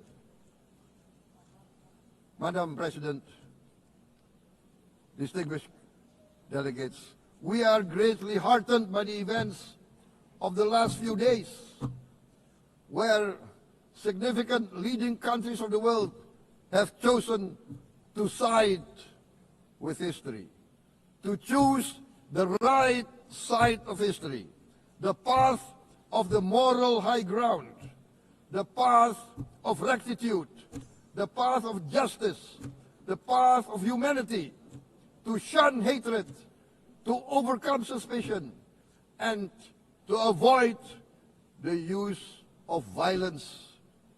The use of violence will beget violence.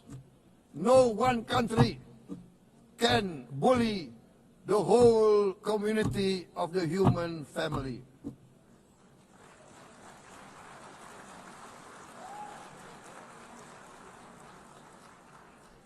We may be weak individually, but the sense of oppression, the sense of injustice has proven in the history of mankind that this sense of injustice, this sense of oppression will unite into a strong force that will overcome this oppression, that will overcome this injustice.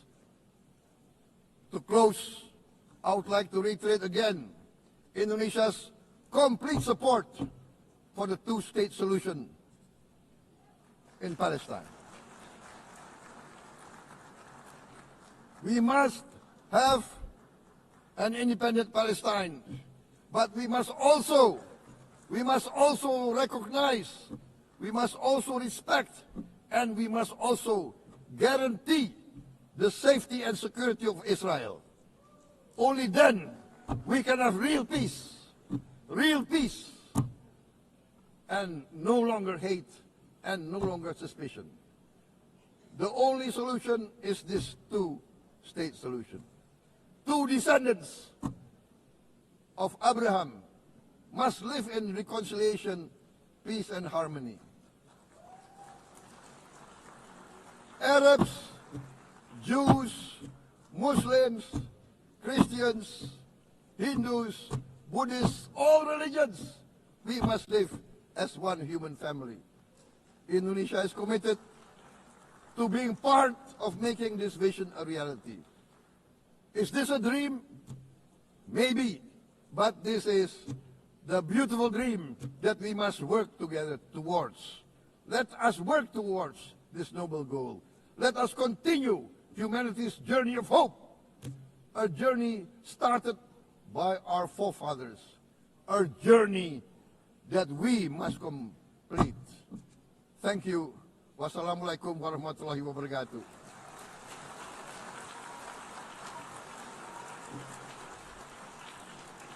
Shalom. Om Santi, Santi, Santi Om. Namo Buddhaya. Thank you very much.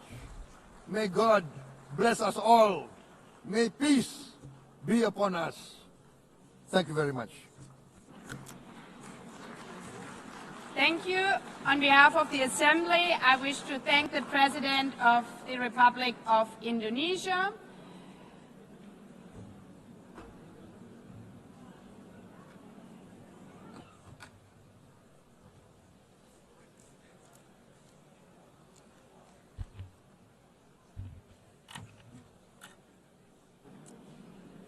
The Assembly will hear an address by His Excellency Recep Tayyip Erdogan, President of the Republic of Turkey. I request protocol to escort His Excellency and invite him to address the Assembly.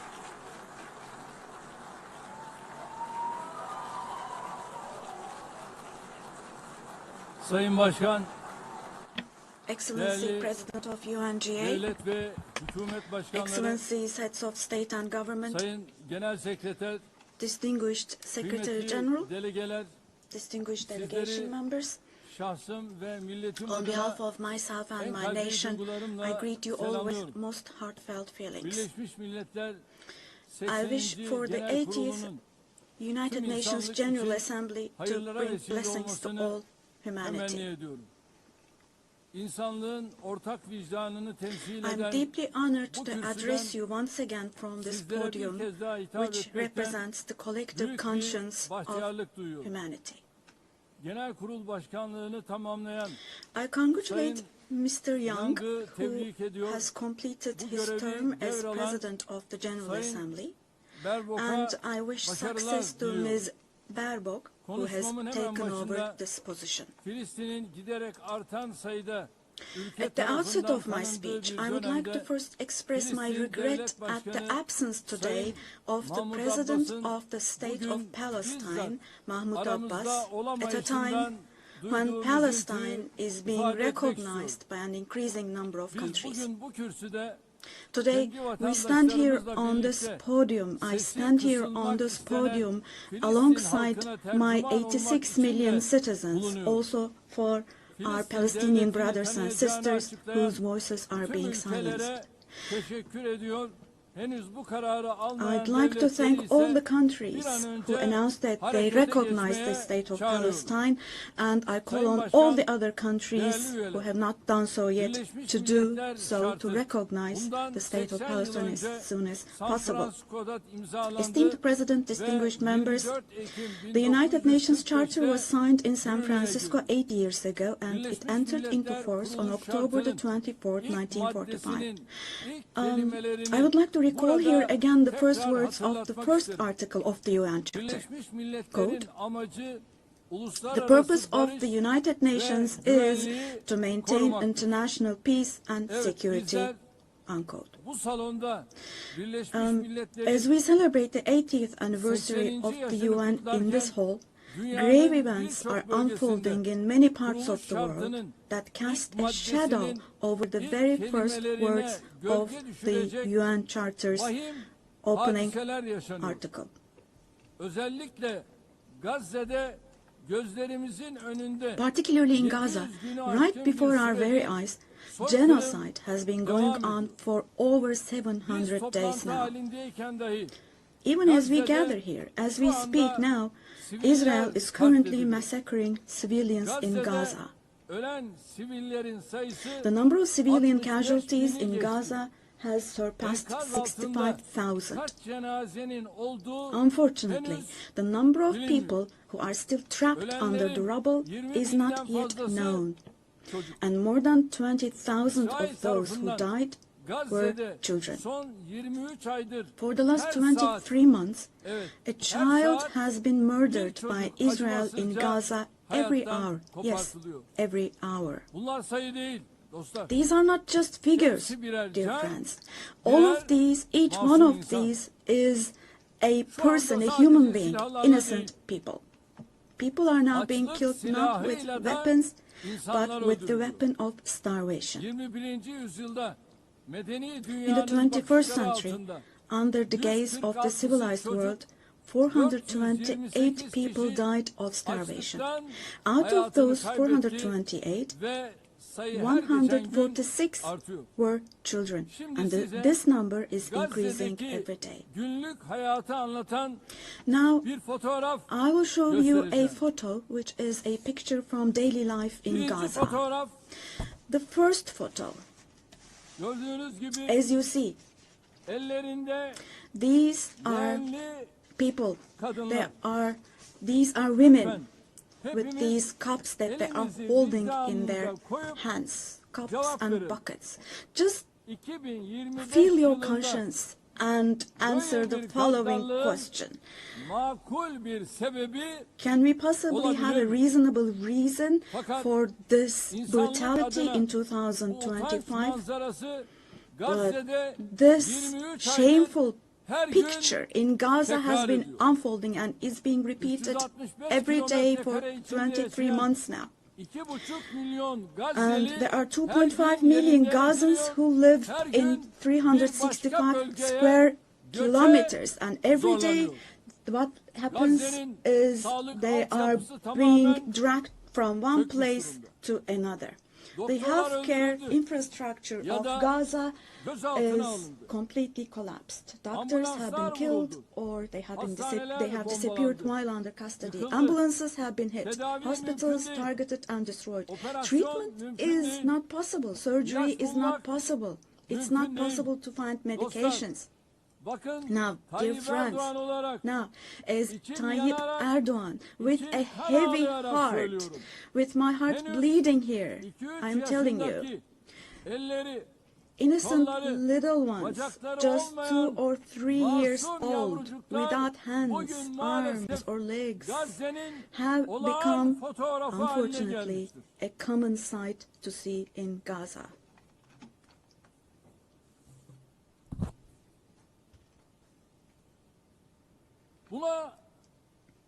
This one. What kind of a human conscience can possibly bear this? Possibly. How can one stay silent vis-à-vis this? In a world where children are dying of starvation and lack of medication, can we possibly have calm and peace?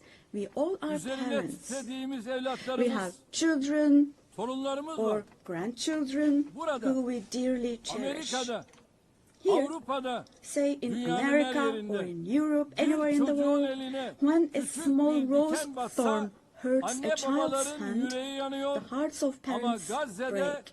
But in Gaza, children's hands, arms, and legs are being amputated without anesthesia. Now, I'm extremely sorry to say, but this represents the lowest point of humanity. Human history has not witnessed such bloodshed within the last century. All of this is happening before our very eyes. The genocide in Gaza is being broadcast live every moment through the media and social media. So far, Israel has deliberately killed 250 journalists working in national and international media in Gaza.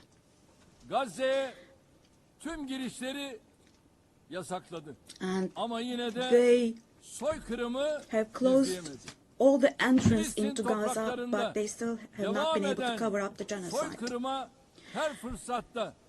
I wholeheartedly support Secretary General Guterres because he consistently draws attention to the ongoing genocide in Palestinian territories, and I would like to once again congratulate him for his courage.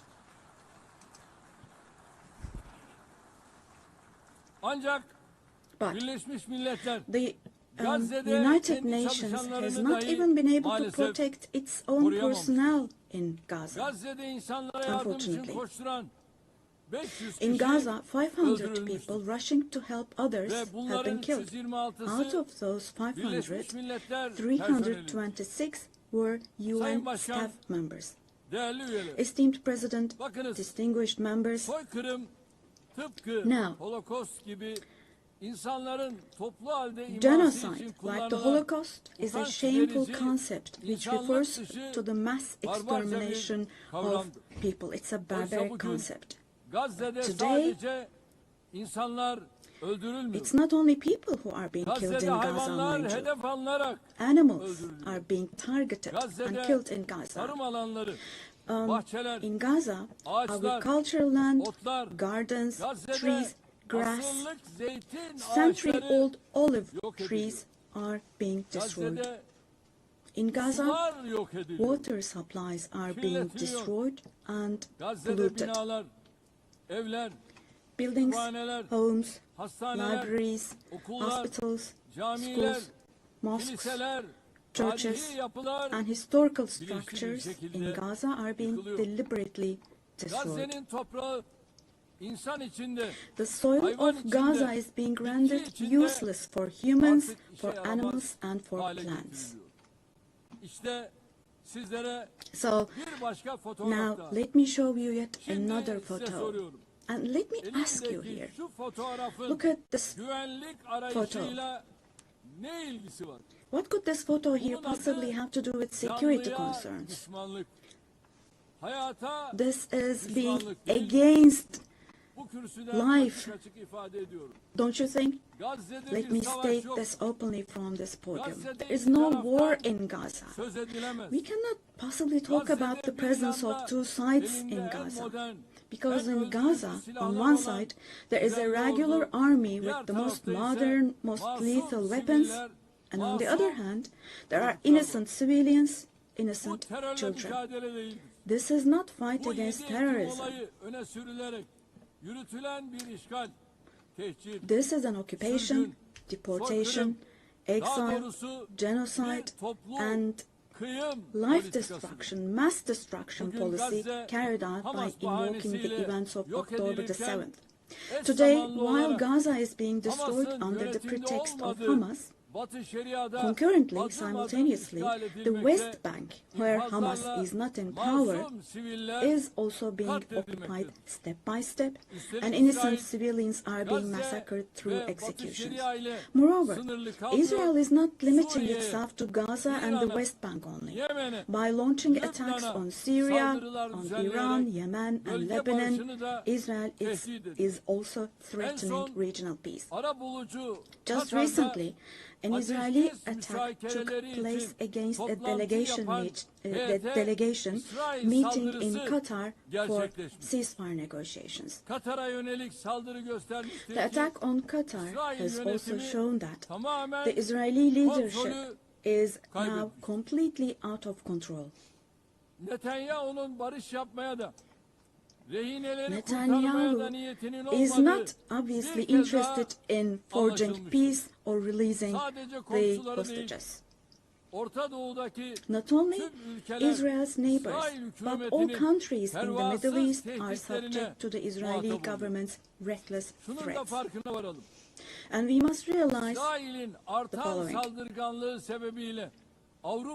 Due to the increasing aggression of Israel in Europe and the West in general, the values that emerged after the Second World War have been eroded. The most fundamental human rights, such as freedom of expression, freedom of the press, freedom of assembly and protest, women's rights, children's rights, democracy, equality, and justice, have been shelved away. At this point, we all have to see the following truth, my dear friends. The Israeli government, driven by an obsession with the promised lands, is openly threatening regional peace and the shared values of humanity.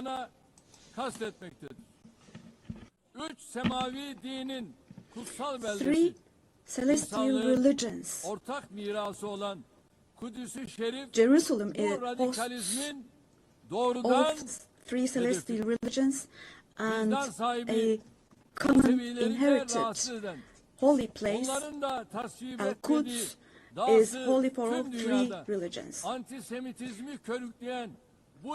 This madness disturbs conscientious Jews. It fuels anti-Semitism around the world.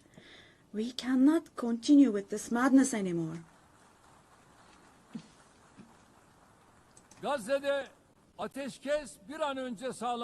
We have to have ceasefire in Gaza as soon as possible. Attacks should stop. Humanitarian aid should be able to enter with no obstacles. The genocide team should be held accountable vis-à-vis international law. And God willing, this will definitely happen. Vis-à-vis the barbarity taking place in Gaza, everyone who is keeping silent is accomplice to this barbarity. From here, I would like to call on all the heads of state and government. Today is the day.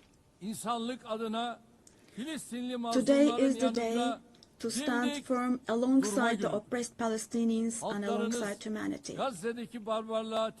While your peoples back home are reacting to the barbarity in Gaza, do show the courage to take action here.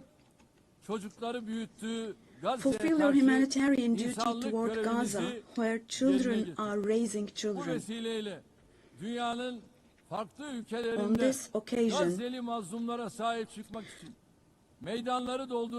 I would like to say the following. There are peoples all around the world who are taken to the streets. Unarmed activists and volunteers from different countries of the world, academicians, students, journalists, everyone, all the defenders of Palestine. I would like to say to them, thank you so much, and clear bows and favorable winds for their actions. Esteemed delegation members, for 13 years, I have spoken to you from this platform about the oppression and conflicts in our neighbor, Syria.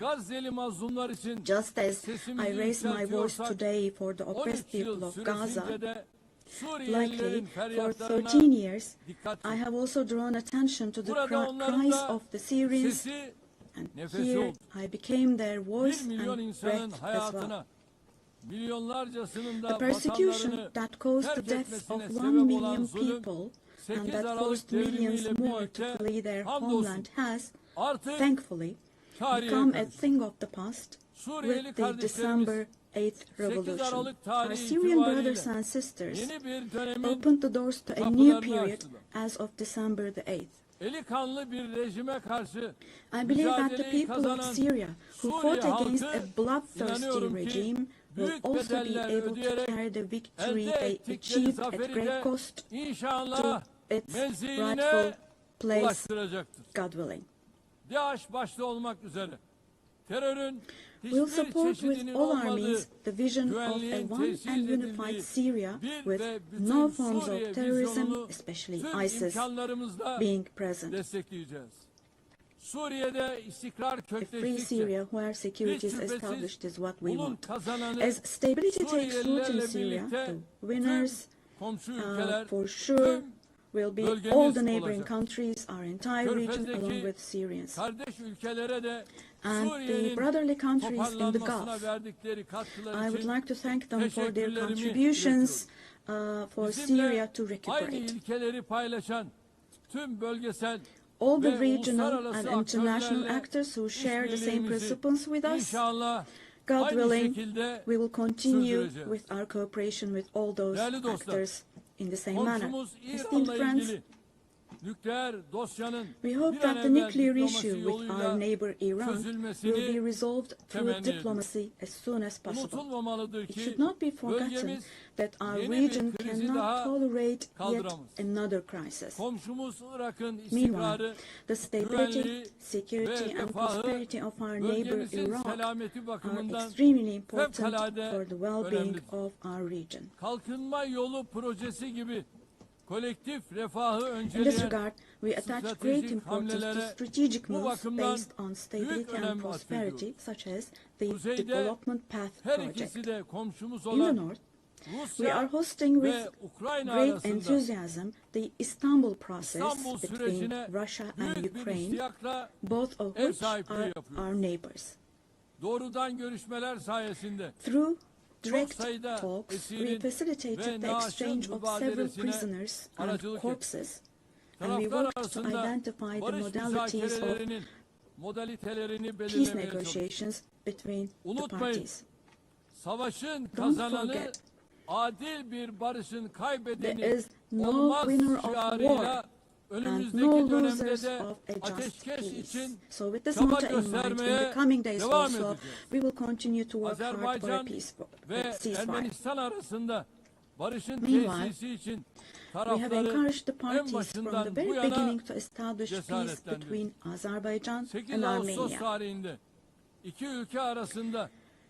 We are pleased that steps were taken on August 8th, steps that will enable the establishment of lasting peace between the two countries. I would like to once again congratulate the President of Azerbaijan, Ilham Aliyev, the Prime Minister of Armenia, Nikol Pashinyan, and the American President Donald Trump, who contributed to this process, and I would like to congratulate them. On this occasion, I would also like to state that the normalization process between our country and Armenia is progressing as planned.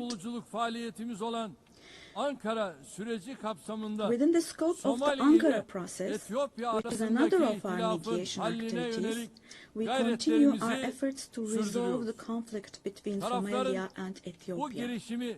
I hope that the parties will successfully conclude this genuine initiative as soon as possible. Distinguished delegation members, we have been implementing the Montreux Convention, which guarantees security in the Black Sea. And we have been implementing this convention impartially and to the letter for exactly 89 years now. We want to see the Aegean Sea and the Eastern Mediterranean as a basin of stability and prosperity where the legitimate interests of all parties involved are respected. We are ready for constructive cooperation on all issues, particularly on energy and the environment, and we expect the same approach from our neighbors.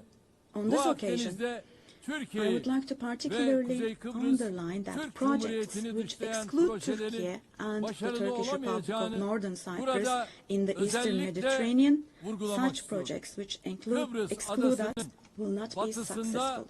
Turkey has rights and authority in the western part of the island of Cyprus, while the Turkish Cypriots have legitimate rights in the areas surrounding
distinguished members. In the coming period, we desire a new beginning and vision in Turkey-European Union relations. This should not be a vision that just saves the day, but rather a vision that redefines the horizon and shapes our shared future. For this, it is of course important that the European Union is as willing and determined as we are.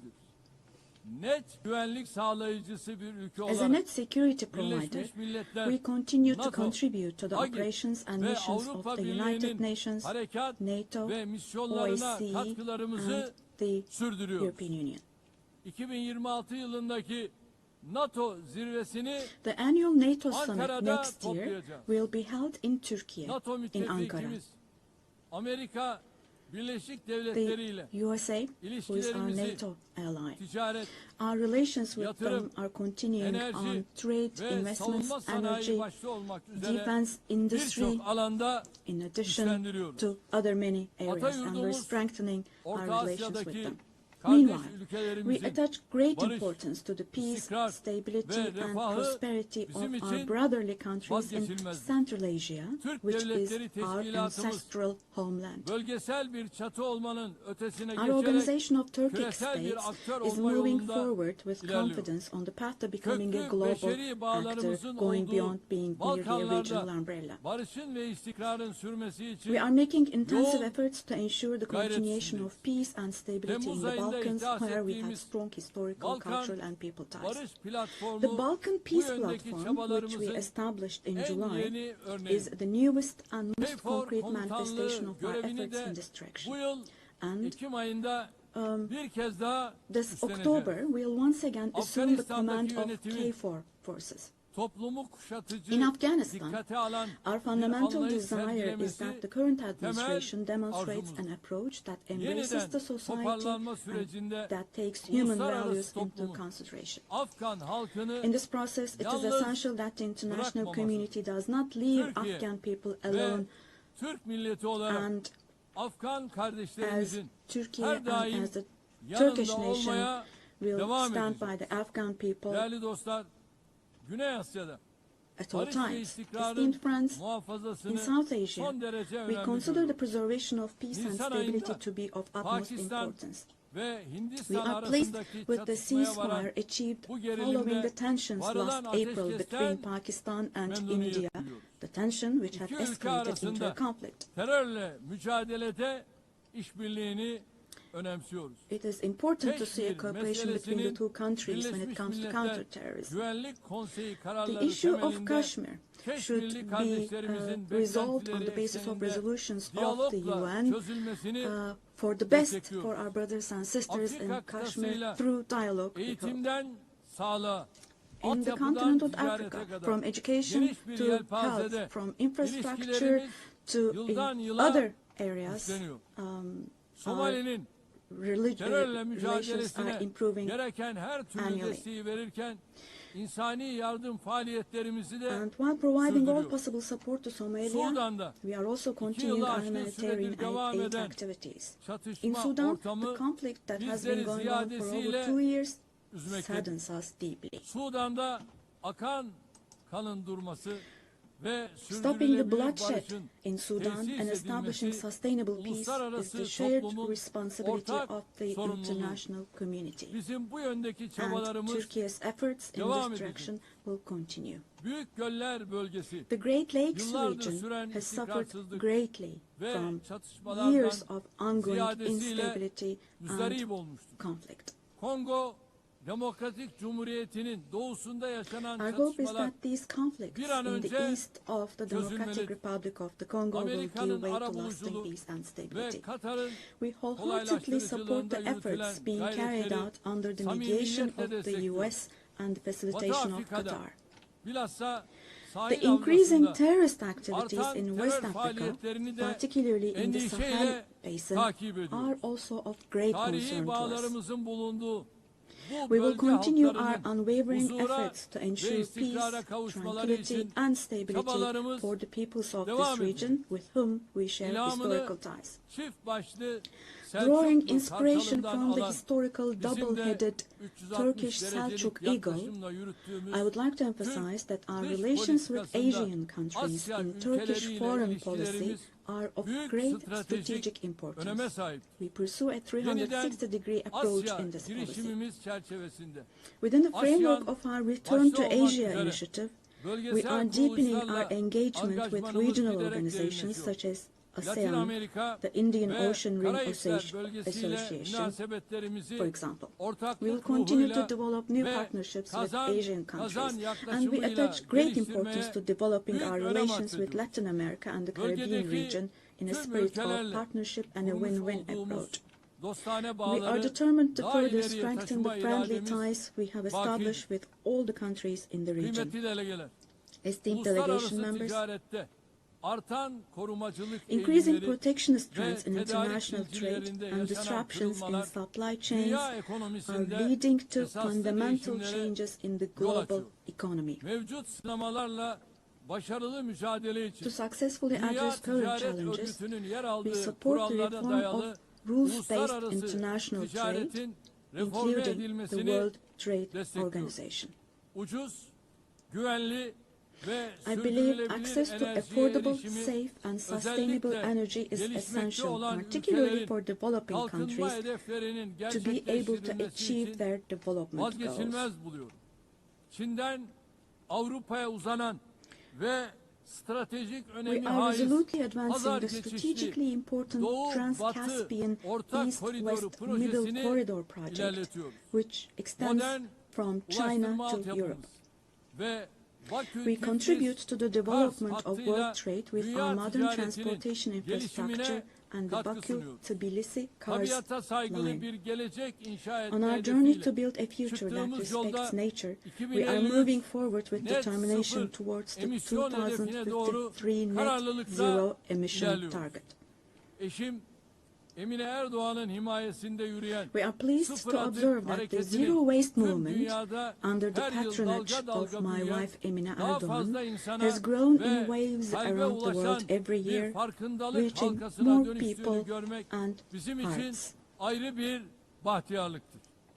Bu süreçte gelişmiş ülkelerin In this process, sorumluluklarını it yerine is no longer a getirmesi choice for artık developed countries bir to fulfill their tercihten öte responsibilities. yükümlülük haline It has gelmiş. now become an obligation Dünyada for en them. fazla kalkınma yardımı yapan As one of the ülkelerden biri countries olarak providing the most Birleşmiş development Milletler'in aid in the world, sürdürülebilir we are striving to kalkınma achieve the hedeflerine UN ulaşılması Sustainable için Development çaba Goals. harcıyoruz.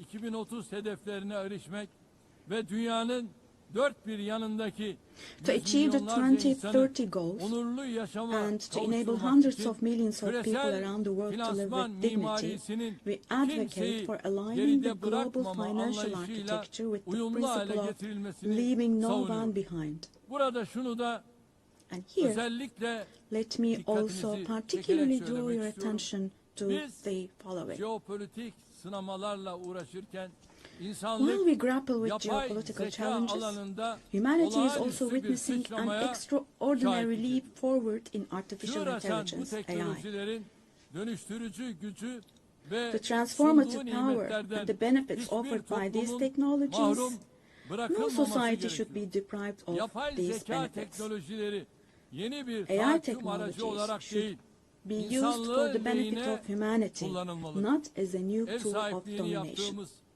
en az gelişmiş ülkeler The için UN Technology Birleşmiş Bank for the Milletler least developed countries, which Teknoloji we host Bankası in Turkey, dijital plays ve a critical role teknolojik in açığın closing the digital kapatılmasında and kritik technological rol oynuyor. gap.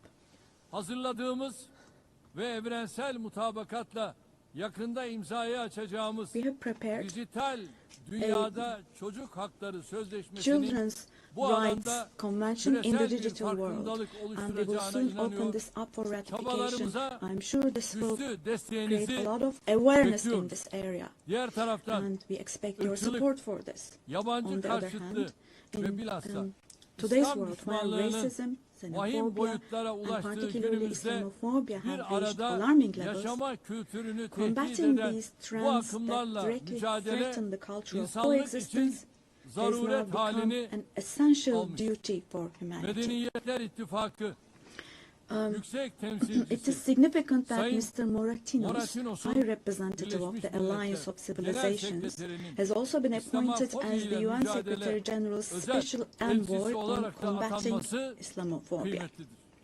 Geçen sene burada ifade ettiğim gibi As aile I stated kurumu here last year, günümüzde the daha institution önce hiç of the olmadığı family kadar is under threat tehdit today altındadır. as never before. Kadın ve erkekten oluşan Defending the aileyi family, savunmak consisting aynı of a zamanda woman and a insanı, man, means fıtratı, defending yaşamı humanity, ve defending nature, geleceği savunmak life, demektir. and the future. Türkiye olarak artan saldırılar Turkey will karşısında continue to aileyi defend the family savunmaya in the devam face edeceğiz. of ever-increasing attacks. Kıymetli delegeler, Distinguished delegation members, insanlığın bir daha savaş felaketi yaşamaması için the roots of the kurulan UN Birleşmiş established to Milletler'in prevent kökleri humanity from içinde experiencing bulunduğumuz the disaster of war karanlık again döneme are ışık filled with tutacak values değerlerle that dolu. will eliminate the dark Genel era Sekreter we are in. Sayın Guterres'in teşkilatımızı We fully etkin support ve the verimli hale UN getirmek 80 amacıyla initiative başlattığı launched by Secretary Birleşmiş General Milletler Guterres to make 80 our girişimine organization more desteğimiz effective and tamdır. more Bu efficient. girişimin Birleşmiş Milletler'in tüm faaliyetlerini daha da I hope this güçlendirecek bir initiative süreç succeeds olarak as a process that başarıya will further ulaşmasını strengthen all the temenni ediyorum. activities of Bu the UN. sürece İstanbul'u bir Birleşmiş I Milletler express our merkezi readiness to haline provide strong getirme support to this vizyonumuzdan process, da also hareketle driven by our vision güçlü of destek making vermeye hazırız. Istanbul a UN 80. hub. yılda Birleşmiş Milletleri kuruluş ruhuna döndürecek I sincerely adımları believe that atmak it is our shared hepimizin responsibility to take ortak steps sorumluluğudur. that will restore the Biz founding spirit of the UN güçlünün haklı olduğu in değil, its 80th year. We haklının will güçlü continue to olduğu say bir sistem kurulana kadar dünya 5'ten büyüktür the world is demeye bigger than devam five edeceğiz. until a system is established where the righteous are powerful, not the powerful are righteous. Görevimiz sistemi Our terk duty etmek is değil, not to abandon the system, onarmak, but rather to yeniden repair it işler hale and to getirmek. make it work again. Hiç şüphesiz Without a doubt, daha adil a bir more dünya just, a mümkündür. fairer world is Türkiye possible. daha adil bir Turkey dünyanın will inşası patiently için continue its fight for the mücadelesini construction sabırla of a more devam just world. ettirecektir. Rabbim yar ve So, yardımcımız may God olsun help diyorum. and aid us Hepinizi all. bir kez Once daha again, sevgi let me ve greet you all saygıyla selamlıyorum. Kind Kalın regards sağlıcakla. and thank you.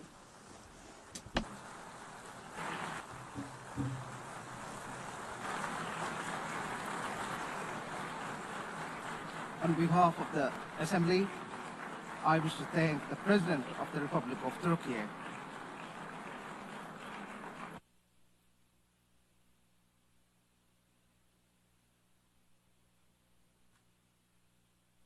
Assembly will hear an address by Her Excellency Dina Ercilia Boluarte Segara, President of the Republic of Peru. I request protocol to escort Her Excellency and invite her to address the Assembly.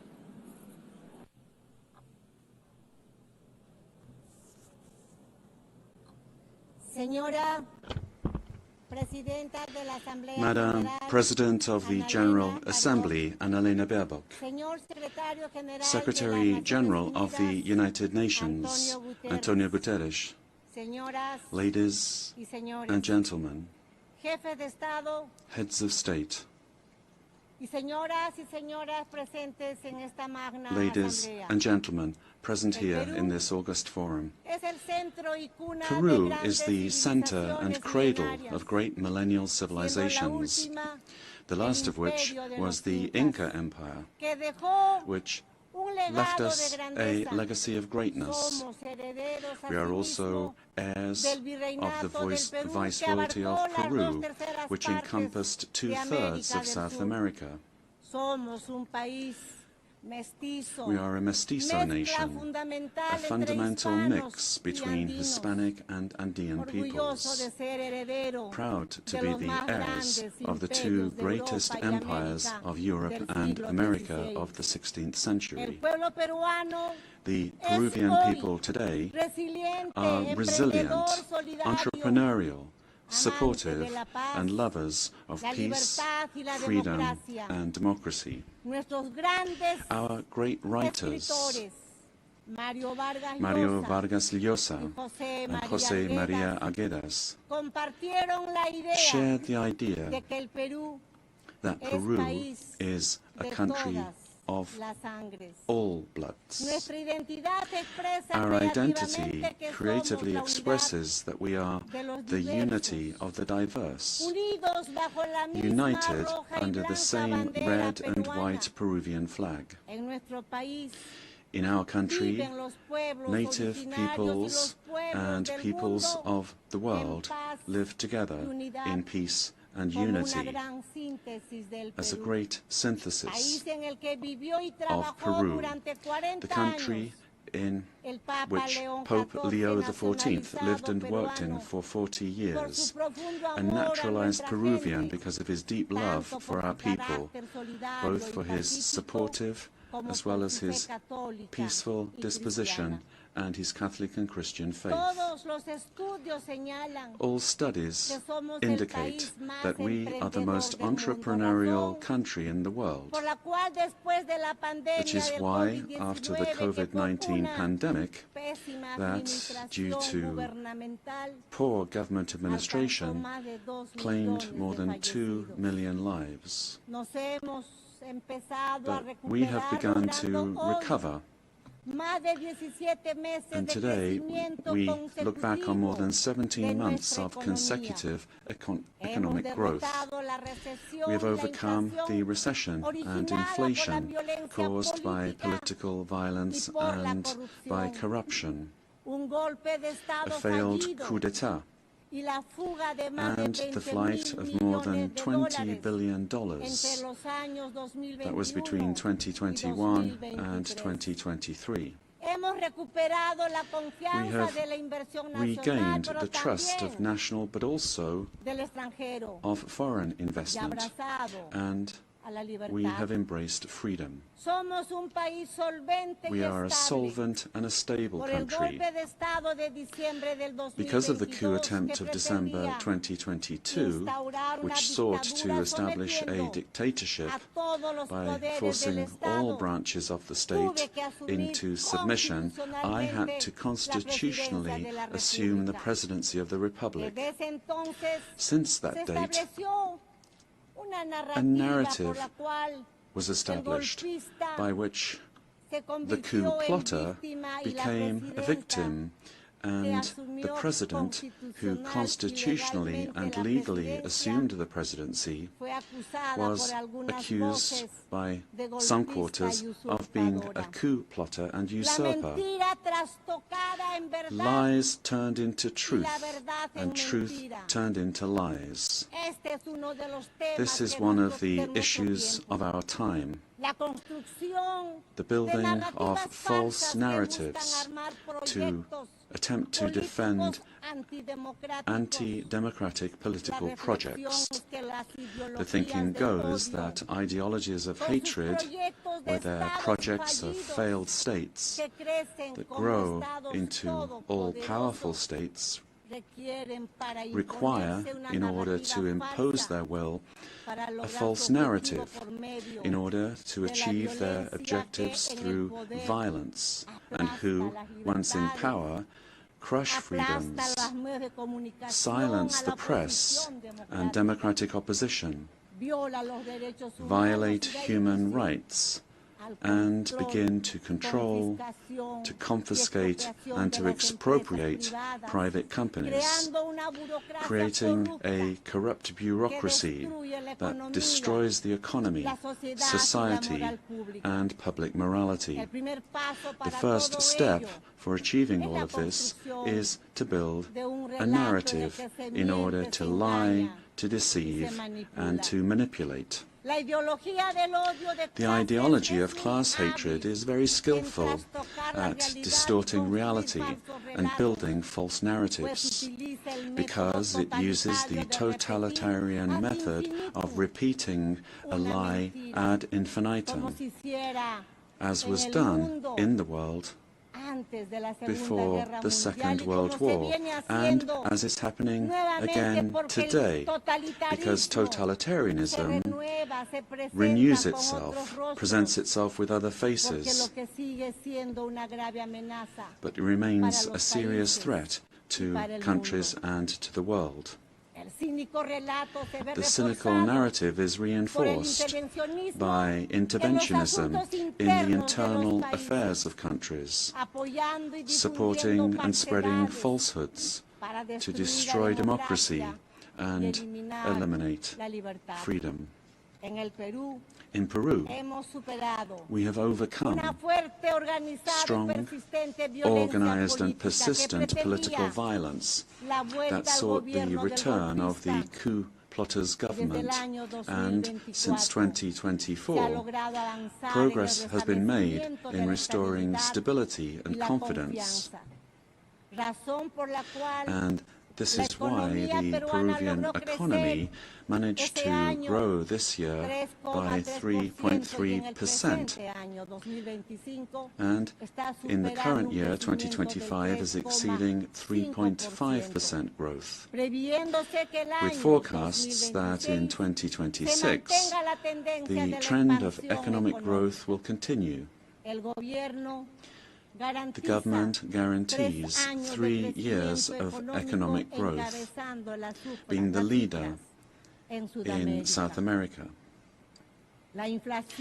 Inflation is below 2% annually. International reserves amount to more than $88 billion, and our currency remains stable, and it's getting stronger every day. Our external debt is less than 32.2% of GDP, one of the lowest in the Americas and in the world. And our fiscal deficit this year will be 2.2% annually.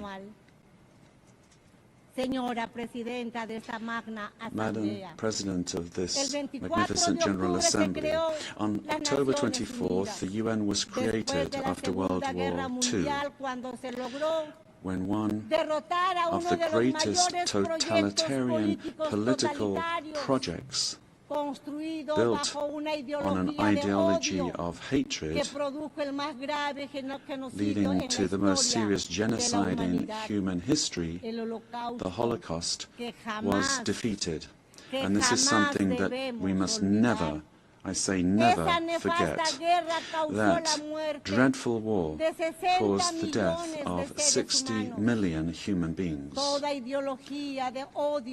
All ideologies of hate, class hatred, and its elevation as a principle and driver of history, racial hatred, nationalist hatred, religious hatred, ethnic hatred, hatred against women, amongst others, are the causes for the worst crimes committed in human history. Ideologies of hatred build narratives as absolute truths that instrumentalize people and nations. The political constitution of my homeland, Peru, affirms that the defense of the individual and their dignity is the supreme goal of society and of the state. Peru, therefore, rejects the two principal hate narratives in the world, namely class hatred and religious hatred. These are the origins of wars and inhumane violence. In Peru, we suffered for more than 20 years from a messianic, dogmatic, violent and genocidal terrorism that cost the lives of more than 70,000 Peruvians. The terrorist hates elections and the citizens' right to choose and to stand for election. When they participate, they do so to destroy democracy from within. However, the narrative that they wanted to impose is a flagrant lie. The armed forces and the police, who defended the life and the freedom of Peruvians, are now accused of violating human rights. Thus, the heroes who defended life, democracy, and freedom are turned into victimizers, and the terrorists are turned into victims. In this way, the heroes who defended democracy are being persecuted in trials that drag on for decades, while the terrorists are compensated and considered victims. This is the world in reverse. The UN was a fundamental milestone in the 20th century, but in the 21st century, we must be more vigilant. It is our duty to prevent the world from plunging into new genocides and new violence. It is not acceptable in a civilized world that one country invade another using a false narrative to justify a war that first and foremost attacks the civilian population.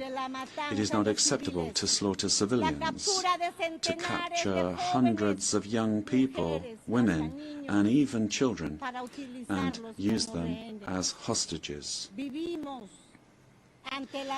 live under the threat of international organized crime. In Peru, international crime based on extortion uses terrorist methods such as bomb attacks to submit citizens to its will. These criminal organizations that use weapons of war have created financial mechanisms to launder blood-stained money, sending large sums back to their countries of origin. They seek to normalize this violence, which requires, in order to be defeated, recognition by the UN as terrorist organizations and new national and international legislation to stop them being a threat to the democratic system and to the development of peoples. It is also imperative that we act against drug trafficking and illegal mining that destroys the environment, pollutes rivers, and condemns peoples and individuals to slavery. International crime has subjected thousands of women taken from their home countries through violence and deception and being exploited and deprived of their freedom. Ladies and gentlemen, we are living through times that recall the darkest chapters of our modern history, and Peru is convinced that the world does not need less UN, but more and a better UN, one that is in tune with the times. In times in which ideologies of hatred that cause and cause so much damage to humanity have taken refuge in lies, in misinformation, and which have penetrated democratic societies.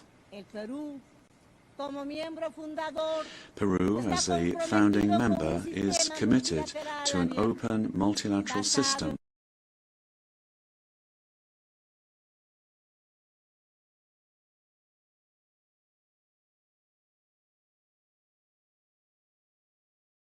The pillar of the model that has brought peace and prosperity.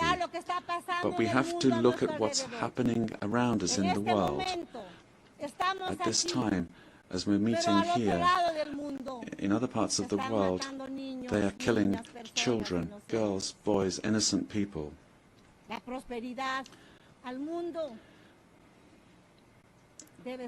Prosperity will only come if we are united and work together. And we have to adapt to new threats. Each of our countries has the duty to make their contribution towards finding solutions to the problems that we all face together. And my country is striving to do this. But the interconnection of our societies and economies means that it is only through international cooperation that we can resolve the crises which we face. If we do not reform the United Nations, our common home, to restore representativeness and effectiveness to its action, then we run the very serious risk of seeing one of the most precious instruments that the international community has for world stability disappearing. For this reason, Peru supports the work of the UN-80 initiative, launched by the Secretary-General, placing particular emphasis on the need to refocus the organization on its fundamental functions, bringing it closer to the needs of peoples, and at the same time making it more efficient. UN-80 must be an opportunity to strengthen multilateralism and ensure that the organization is better prepared to achieve its essential goals. This reform can only truly become fully effective if it is complemented by a transformation in UN governance that prevents institutional stalemates when it comes to decision-making, while ensuring its suitability. Ladies and gentlemen,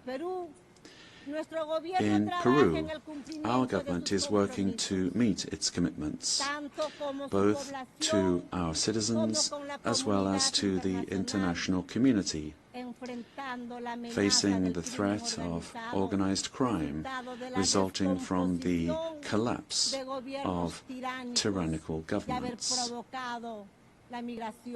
that led to migration to other countries. This is true of our country. From day one, my government has fought to restore governance in the country and to defeat polarization and violence. In Peru, there is full separation of powers, the rule of law, respect for freedom and human rights. My government is the most stable of the last 5 years, during which 5 presidents have succeeded one another. We are fighting for citizen security, facing crime that takes advantage of the rise in the price of gold and drug trafficking. We have achieved positive, verifiable results in these areas. We are working to strengthen human capital. We are fighting child malnutrition and anemia. And we are building schools and hospitals throughout the country, which has not been done in recent years. The priority is children, women, and the Peruvian family. We are modernizing the country's infrastructure, ports, airports, roads, bridges, designing an economy that is better connected to the world, as well as a firm policy for fighting corruption. Our goal is to guarantee free and impartial elections, defeating the attempt of a violent minority that seeks their failure. Ladies and gentlemen, the United Nations organization has always been present in the modern history of my country, particularly in its most difficult moments. Similarly to what is happening elsewhere in the world, and despite our efforts, Peru today finds its democratic institutions and the rule of law under attack by the polarization of politics, the cause and consequence of the return of extremist violence. We suffer from the scourge of transnational organized terrorist crime, which causes deaths, attacks, insecurity and drug trafficking that destroys the social fabric. We face the threat of climate change that is destroying our Amazon, causing the melting of our glaciers and putting our biodiversity at risk. We promote inclusive and sustainable growth in a context of opposing powers. But none of these problems is merely national, but global. This is why We need the United Nations to once again be a forum for dialogue and cooperation. I wish to recall the legacy of Ambassador Javier Pérez de Cuellar, who managed to do relevant work in the organization despite the Cold War. With that example in mind, and in view of our region's adherence to the purposes of the Charter, and in order to ensure better representation, we believe it is time for the next Secretary General to come from Latin America. Ladies and gentlemen, Peru is committed to ensuring that this General Assembly this year is not a mere commemoration, but the reaffirmation of our commitment to collective action that will revitalize the United Nations as a tool that supports peace and global unity, as well as development. We must stand firm in the truth, in the face of narratives that try to conceal it, pervert it, or openly lie in order to hide agendas that do not correspond to our time, much less to the destiny of humanity. For this reason, it is essential that we strengthen truth against narratives that are based on hatred, the lie repeated that seeks to impose itself and only leads to destruction. But despite all of these obstacles, truth will find a way, and truth will set us free. Peace and unity for Peru and for the world, for all those on the planet. Ama Chiqnikuspa, ama Yuyacuspa, buscando el desarrollo de nuestro pueblo. Let us seek the development of our peoples, presidents of the world. Together, let us work together, without hating one another. Let us work for the development of our peoples. Yes to life, no to violence, and no to war. Thank you very much.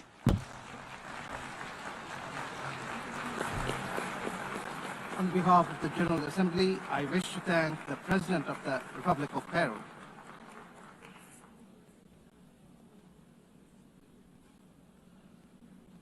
The Assembly will hear an address by His Majesty King Abdullah II Ibn al-Hussein, King of the Hashemite Kingdom of Jordan. I request protocol to escort His Majesty and invite him to address the Assembly.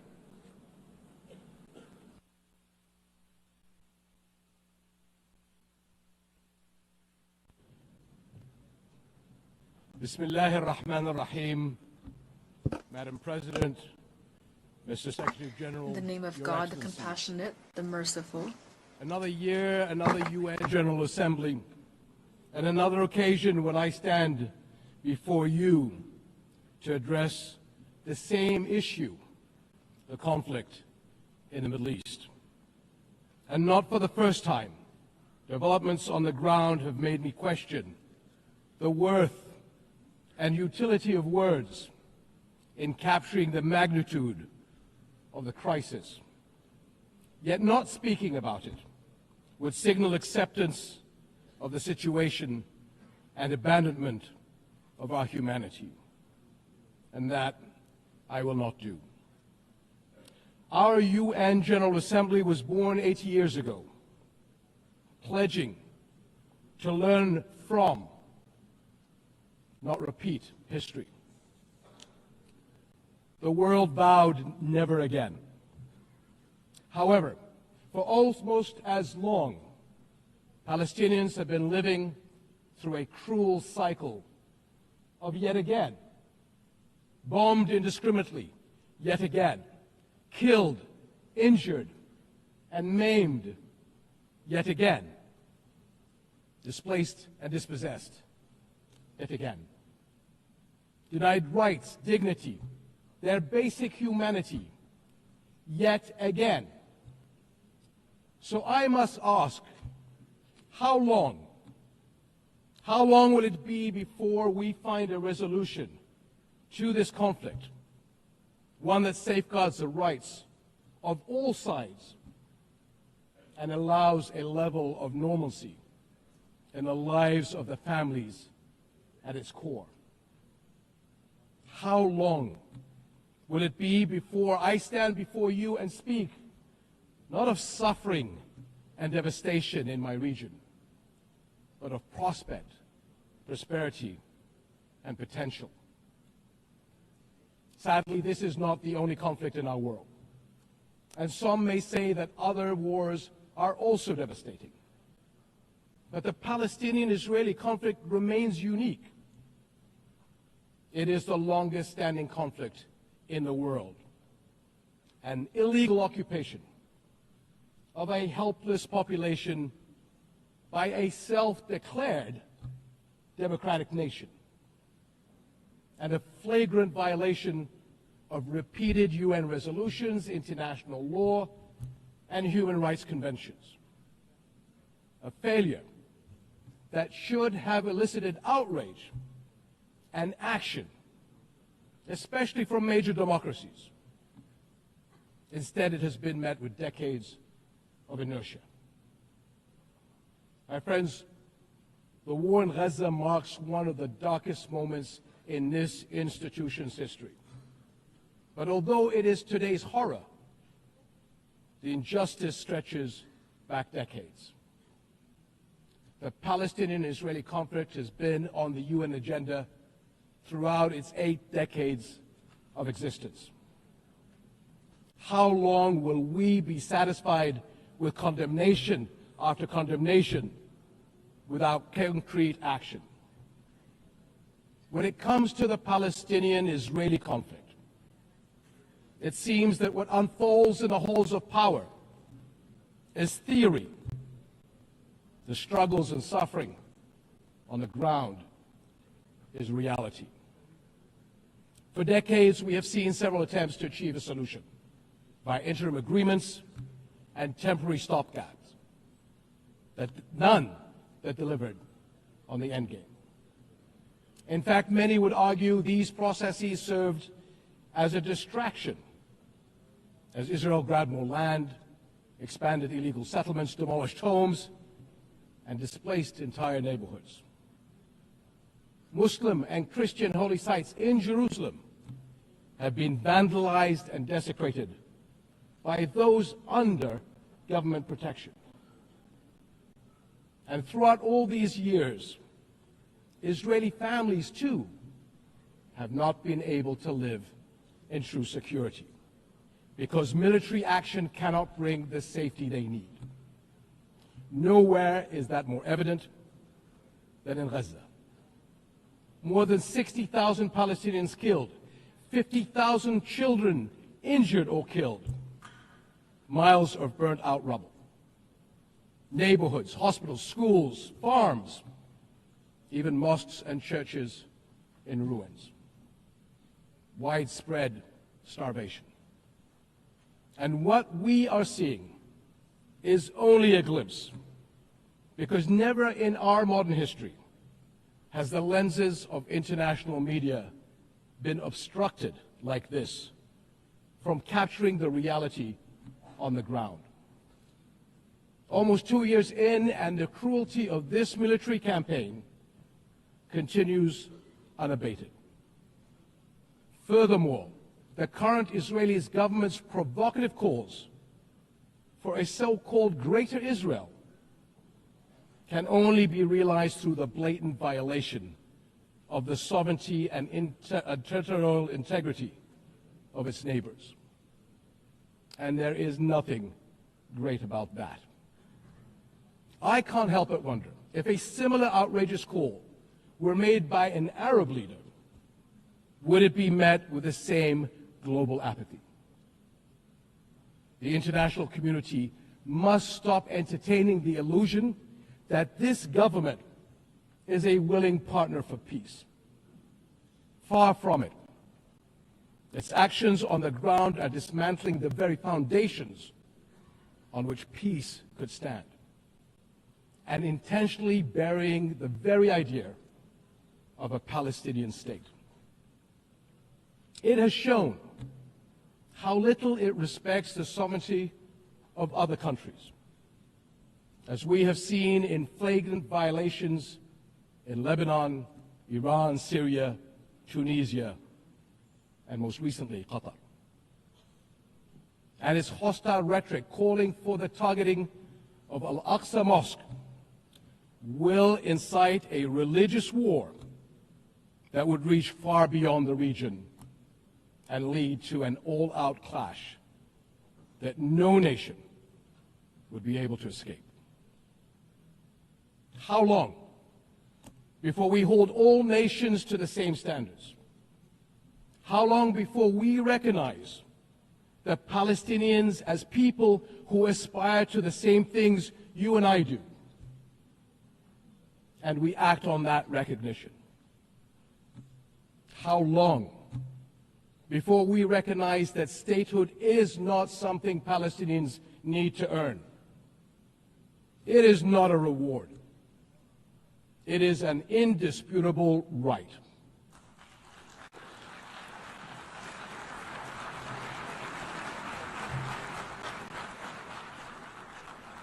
In Jordan, we are determined to work for a world in which people are secure in their homes, are safe to practice their faiths, and are able to live and thrive in dignity.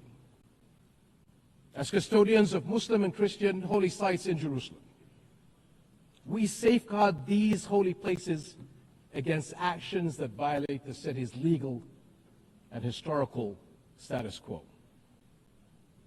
Compromising the delicate balance in the holy city will turn it into a tinderbox that ignites global conflict. And Jordan is serving as the main base for international humanitarian response in Gaza, working by all possible means to provide critical supplies of aid and food. And we appreciate our regional and international partners. I'm also immensely proud of the many Jordanians, including men and women of Jordan armed forces, who are at the heart of this effort. Ground convoys, aircraft crews, doctors, nurses, and mobile medical staff who work even under fire to provide relief. These and countless others carry forward Jordan's deep heritage of compassion and generosity to people in grave need. My friends, amid such darkness, there is a glimmer on the horizon. We are seeing more nations stepping up on behalf of a permanent ceasefire in Gaza, one that ensures the release of all hostages, unhindered humanitarian aid, and support for the Palestinian people as they rebuild. We all know that force is no foundation for security. It is a prelude for greater violence. Repeated wars are teaching generations of Israelis and Palestinians that their only recourse is the gun. Security will only come when Palestine and Israel begin to coexist. Seems I have the same problem as President Trump. Begin to coexist side by side. This is the two-state solution, in line with international law and UN resolutions. An independent and viable Palestinian state with East Jerusalem as its capital, alongside a secure Israel living in peace with its neighbors. For almost a quarter of a century, this has been the promise of the Arab Peace Initiative, in which Arab and Muslim partners around the globe extended their hand. My friends, for the past 2 years, we have finally seen the world's conscience stirring in the courage of ordinary people from every walk of life and every corner of the globe, raising their voices as one and declaring, "It has been too long."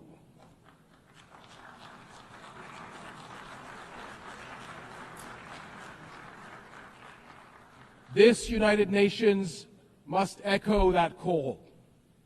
It has been too long, and it must act on that call until peace is a reality. Thank you.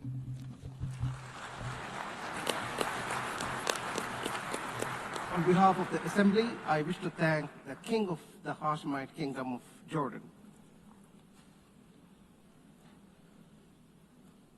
The Assembly will hear an address by His Excellency Lee Jae-myung, President of the Republic of Korea. I request Protocol to escort His Excellency and invite him to address the Assembly.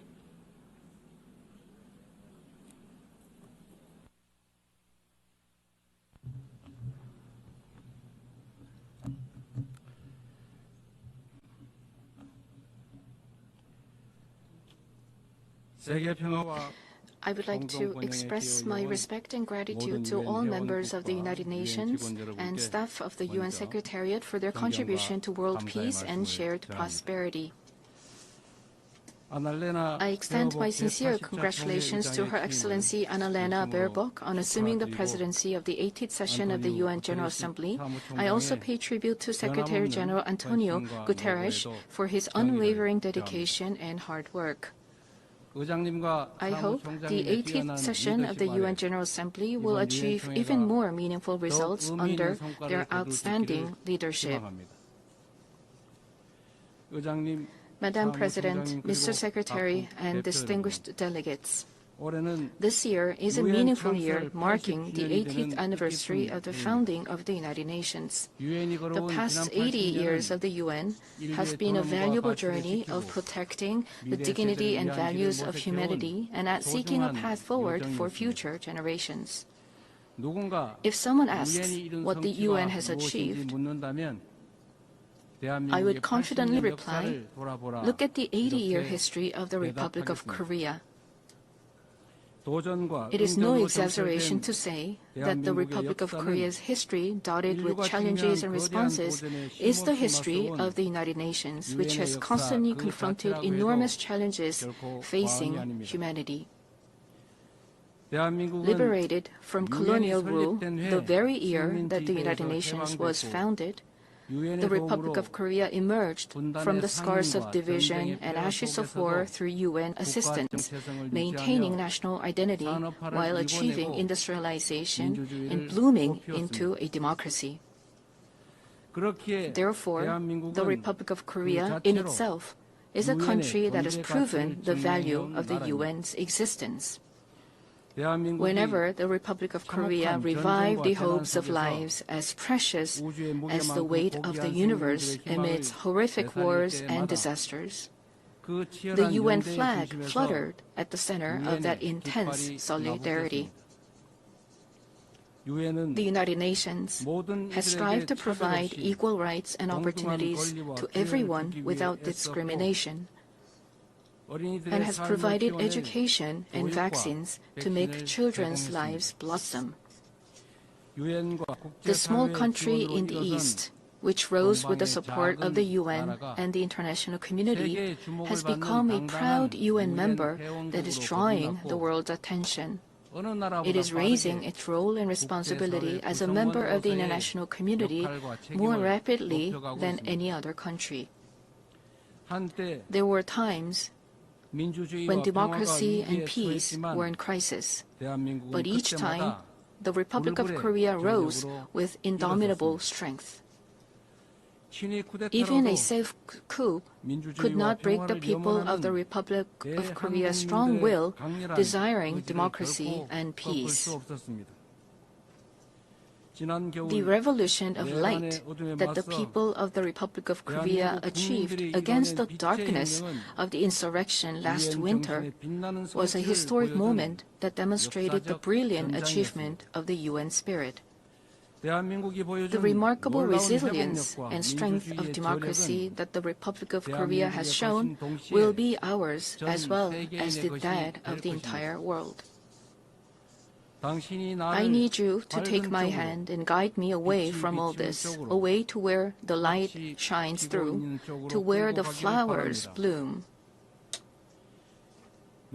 As the novelist Han Gang, laureate of the Nobel Prize in Literature, wrote, the Republic of Korea will be a milestone of light for all those who join the journey toward democracy. Today, at the UN General Assembly, where world peace and humanity's shared prosperity is discussed, I proudly announce that a new Republic of Korea, which will be a beacon of light for global citizens, has completely returned to the international community. Thank you. The Republic of Korea, which has grown thanks to the support and assistance of the UN, will not hesitate to take on the role of a leading nation, generously sharing its experience and history of restoring democracy. Despite ceaseless efforts from all corners of the world, the international community's determination and aspiration to maintain international peace and security 80 years ago still remains an unfinished task for everyone. 280 million people are still in a state of extreme hunger. Armed conflicts around the world, including in Ukraine and the Middle East, as well as the climate crisis, which has already become a real problem, threaten the survival of humanity. The answer lies in the wisdom of the pioneers who founded the United Nations, as well as the path that the people of the Republic of Korea demonstrated. There is only one way: more democracy. The people-centered government of the Republic of Korea, through the power of collective intelligence, is ceaselessly attempting innovations, seeking better alternatives in democracy. The way to solve common challenges facing the international community is no different. When all the countries experiencing the same problems gather here at the United Nations and continue multilateral cooperation, putting their heads together, we will all be able to move toward a bright future of peace and prosperity. I look forward to the UN 80 initiative presented by the Secretary General taking root as a vision that achieves UN's evolution and advancement in line with the demands of our time. I also hope the UN Security Council can increase the number of seats of non-permanent members reflecting changes in the international environment and enhance its effectiveness and representation. As a member of the UN Security Council for the term 2024 to 2025, the Republic of Korea is making efforts so that the UN Security Council can respond proactively to threats to the international peace and security. Madam President, Mr. Secretary General, and distinguished delegates, the Republic of Korea, having restored democracy, dreams of a better future. The Republic of Korea will fulfill its responsibility as a responsible global power that steadfastly upholds the values of freedom, human rights, inclusiveness, and solidarity championed by the United Nations. We will further develop our institutions and cultures so that everyone residing in the Republic of Korea, both nationals and foreigners, can be respected as an equal member of society in all fields of life. The Republic of Korea will strengthen and lead cooperation with the international community while realizing the value of respect for human rights. In a time of crisis where immediate survival is urgent, words like solidarity, coexistence, and cooperation may feel somewhat distant. However, humanity has always always dreamed of hopes as high as its deep despair, and has achieved the progress we see today through a passion for a better tomorrow. The more difficult the times are, the more we must return to the basic spirit of the UN, which is trust in universal values of humankind. Just as the determination to not pass down the devastation of wars led to the founding of the UN and has prevented conflicts and preserved peace, we today must cooperate more, trust more, and join hands more firmly in order to build a better future, a better world for future generations. Democratic Korea will lead the way in multilateral cooperation toward a sustainable future. Peace is a value that is more important than anything else. In the Republic of Korea, as well as elsewhere in the world, peace is the basic foundation for democracy and economic development. The disputes and conflicts we are currently facing vividly show how easily the ideals of human dignity and sustainable development can crumble without peace. Today, the Republic of Korea is fulfilling its responsibility as a key contributor to the United Nations peacekeeping and peacebuilding activities. Our brave soldiers, who have steadfastly defended the Republic of Korea, a divided nation, are helping to pave the way towards sustainable peace led by the UN. Threats to peace are not only physical elements. In an era where artificial intelligence technology is critical to security capabilities and cyber attacks threaten national security, we must confront not only visible enemies, but also invisible enemies.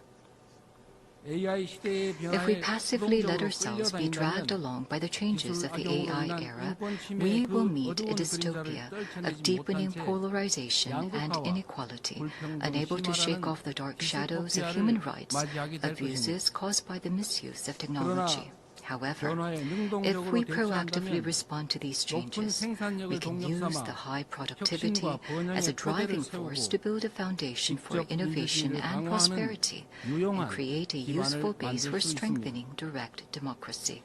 I hope the open debate that I will preside over as UN Security Council President tomorrow will significantly contribute to the international community's efforts to promote the responsible use of AI. Furthermore, we intend to share our vision for the future of AI through the APEC AI initiative at the APEC Economic Leaders Meeting, which will be held in Gyeongju, Korea next month. We will strive to ensure that the vision of AI for all, where advances in cutting-edge technology contribute to the universal values of humanity, becomes a new normal for the international community. AI-driven technological innovations will be an important new tool for solving global challenges like the climate crisis. Over the past 80 years, the United Nations has paved the way for sustainable development and spearheaded efforts to address climate crisis threatening the survival of humanity. Nations around the world must respond to these efforts. The Republic of Korea is pursuing a great energy transition, leveraging science and technology and digital innovation to increase energy efficiency and expand the share of renewable energy. We will submit a responsible, nationally determined contribution within this year, joining the united will of the international community. At the 4th UN Ocean Conference that will be co-hosted by the Republic of Korea and Chile in 2028, we will also work to build substantive solidarity for the sustainable development of oceans. Such efforts by the Republic of Korea to actively address global challenges are based on a firm commitment to fulfilling humanity's shared promise of sustainable development. Since the United Nations established the Sustainable Development Goals 10 years ago, the international community has made much progress in eradicating poverty and reducing inequality. However, the demand for development financing is continuously increasing, and the most vulnerable are still suffering. Let us squarely face this grave reality and create new momentum for change. We must move toward structurally reforming global development governance while enhancing the quality of financial resources. I trust that we will pull together in order to bring about more cases like the Republic of Korea growing and developing from an aid recipient country to an aid donor country. This year marks the 80th anniversary of the founding of the United Nations, as well as the 80th anniversary of the division of the Korean Peninsula. New challenges, as well as unresolved tasks, await us. Democratic Korea will begin a new journey toward peaceful coexistence and shared growth on the Korean Peninsula. The first step will be to restore broken inter-Korean trust and shift to a stance of mutual respect. The government of the Republic of Korea clearly reaffirms that it respects the North's current system, that it will not pursue any form of unification by absorption, and that it has no intention of engaging in hostile acts.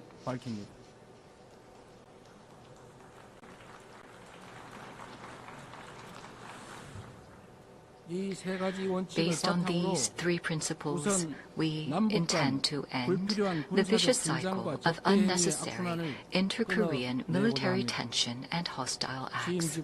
That is a reason why we have proactively taken measures, including halting the launch of leaflets and suspending broadcasts toward the north. Going forward, the government of the Republic of Korea will consistently seek a path to reduce military tensions and restore inter-Korean trust. The most certain peace is a state where there is no need to fight. Through comprehensive dialogue centered on exchange, normalization, and denuclearization, in other words, END, we must end the era of hostility and confrontation on the Korean Peninsula and usher in a new era of peaceful coexistence and shared growth. The fact that exchanges and cooperation are a shortcut to peace is a timeless lesson demonstrated by the history of fraught inter-Korean relations. By gradually expanding inter-Korean exchanges and cooperation, we will pave the way for sustainable peace on the Korean Peninsula. It is crucial for both the ROK and the DPRK, as well as the international community, to work together to establish peace on the Korean Peninsula. While striving to advance inter-Korean relations, we will provide our active support and cooperation for efforts to normalize relations with the international community, including between the United States and the DPRK. Denuclearization is undoubtedly a grave task, but it is time to seek realistic and rational solutions based on a cool-headed perception that denuclearization cannot be achieved in the short term. The international community must gather its wisdom in a pragmatic and phased solution, beginning with a stop in the sophistication of nuclear and missile capabilities, going through a reduction process, and reaching dismantlement. Realizing lasting peace on the Korean Peninsula would present new hope and possibility to humanity suffering from conflict. The Republic of Korea will end the Cold War on the Korean Peninsula through the END initiative and fulfill its responsibility and role to contribute to world peace and prosperity. A future where people from different nations cooperate and overcome global challenges together may sound like a rosy, dream-like vision. However, this is by no means an impossible dream. Peace is not merely the absence of armed conflict, but the realization of a community where differences are respected and people coexist. As long as respect and aspiration for diversity is inside us, we can always unite and embrace one another. K culture is connecting people all over the world beyond borders, language, and cultural differences. The success and spread of K culture prove that universal empathy is possible, transcending differences in all backgrounds. Gathering the energy of solidarity, coexistence, and consideration, the Republic of Korea, having ushered in a new diplomatic republic, is ready to move toward a sustainable future and a new page in human history. Though a difficult journey is expected, humanity has been able to grow and come this far by not giving up on challenges, even in the face of adversity. As the people of the Republic of Korea raised colorful cheering sticks in the face of a crisis in democracy, I call on the international community and the United Nations to lift the lantern of hope that will light the future of humanity. The Republic of Korea will boldly lead the way toward a new era of peaceful coexistence and shared growth on the Korean Peninsula toward a better future together. Thank you very much for your attention. On behalf of the Assembly, I wish to thank the President of the Republic of Korea.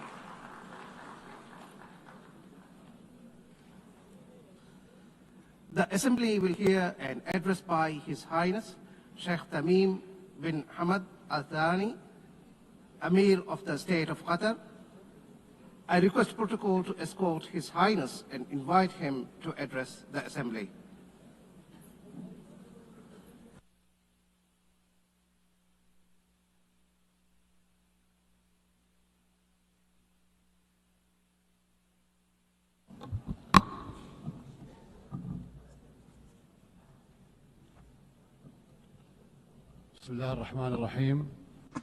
In the name of God, most compassionate, most merciful, Your Excellency, President of the General Assembly, Your Excellency, Mr. Secretary General, may the peace of God be upon you. The United Nations has been established 8 decades ago on the basis of principles that humanity has reached after 2 world wars. These rules are based on the maintenance of international peace and security and the respect for human dignity and state sovereignty and a non-interference in internal affairs, and to cooperate for the benefit of our peoples. This means if we allow violations to continue, it means allowing the rule of the jungle, where perpetrators and violators enjoy benefits just because they can.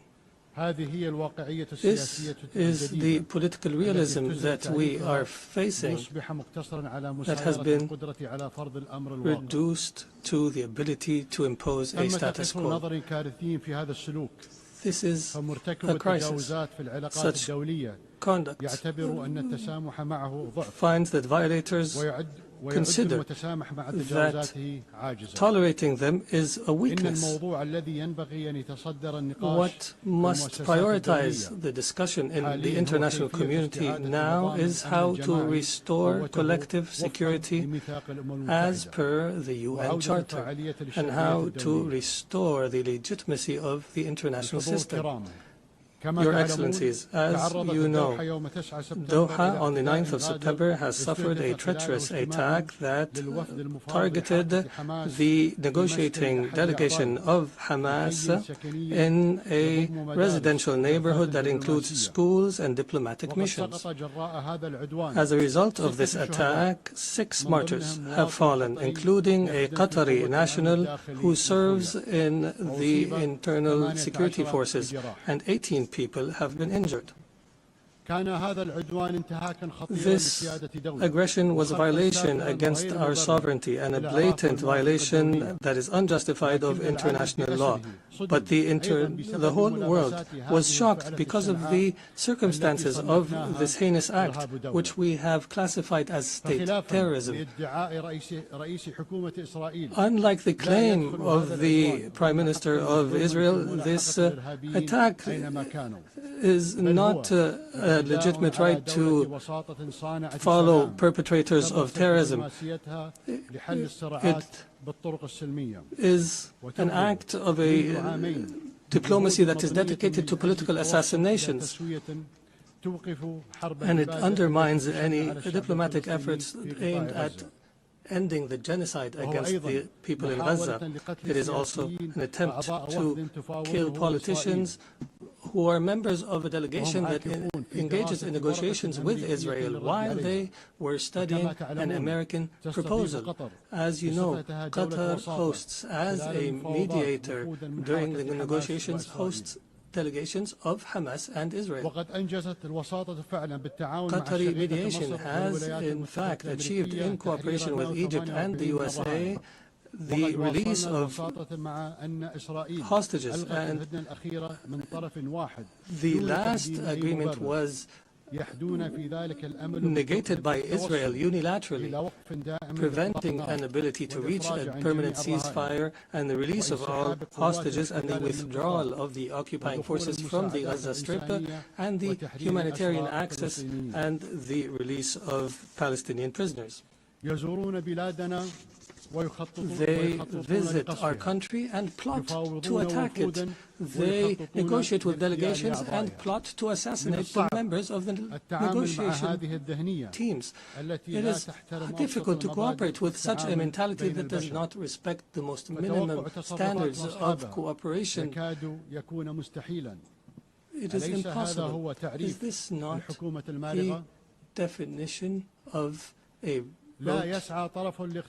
government? The delegation,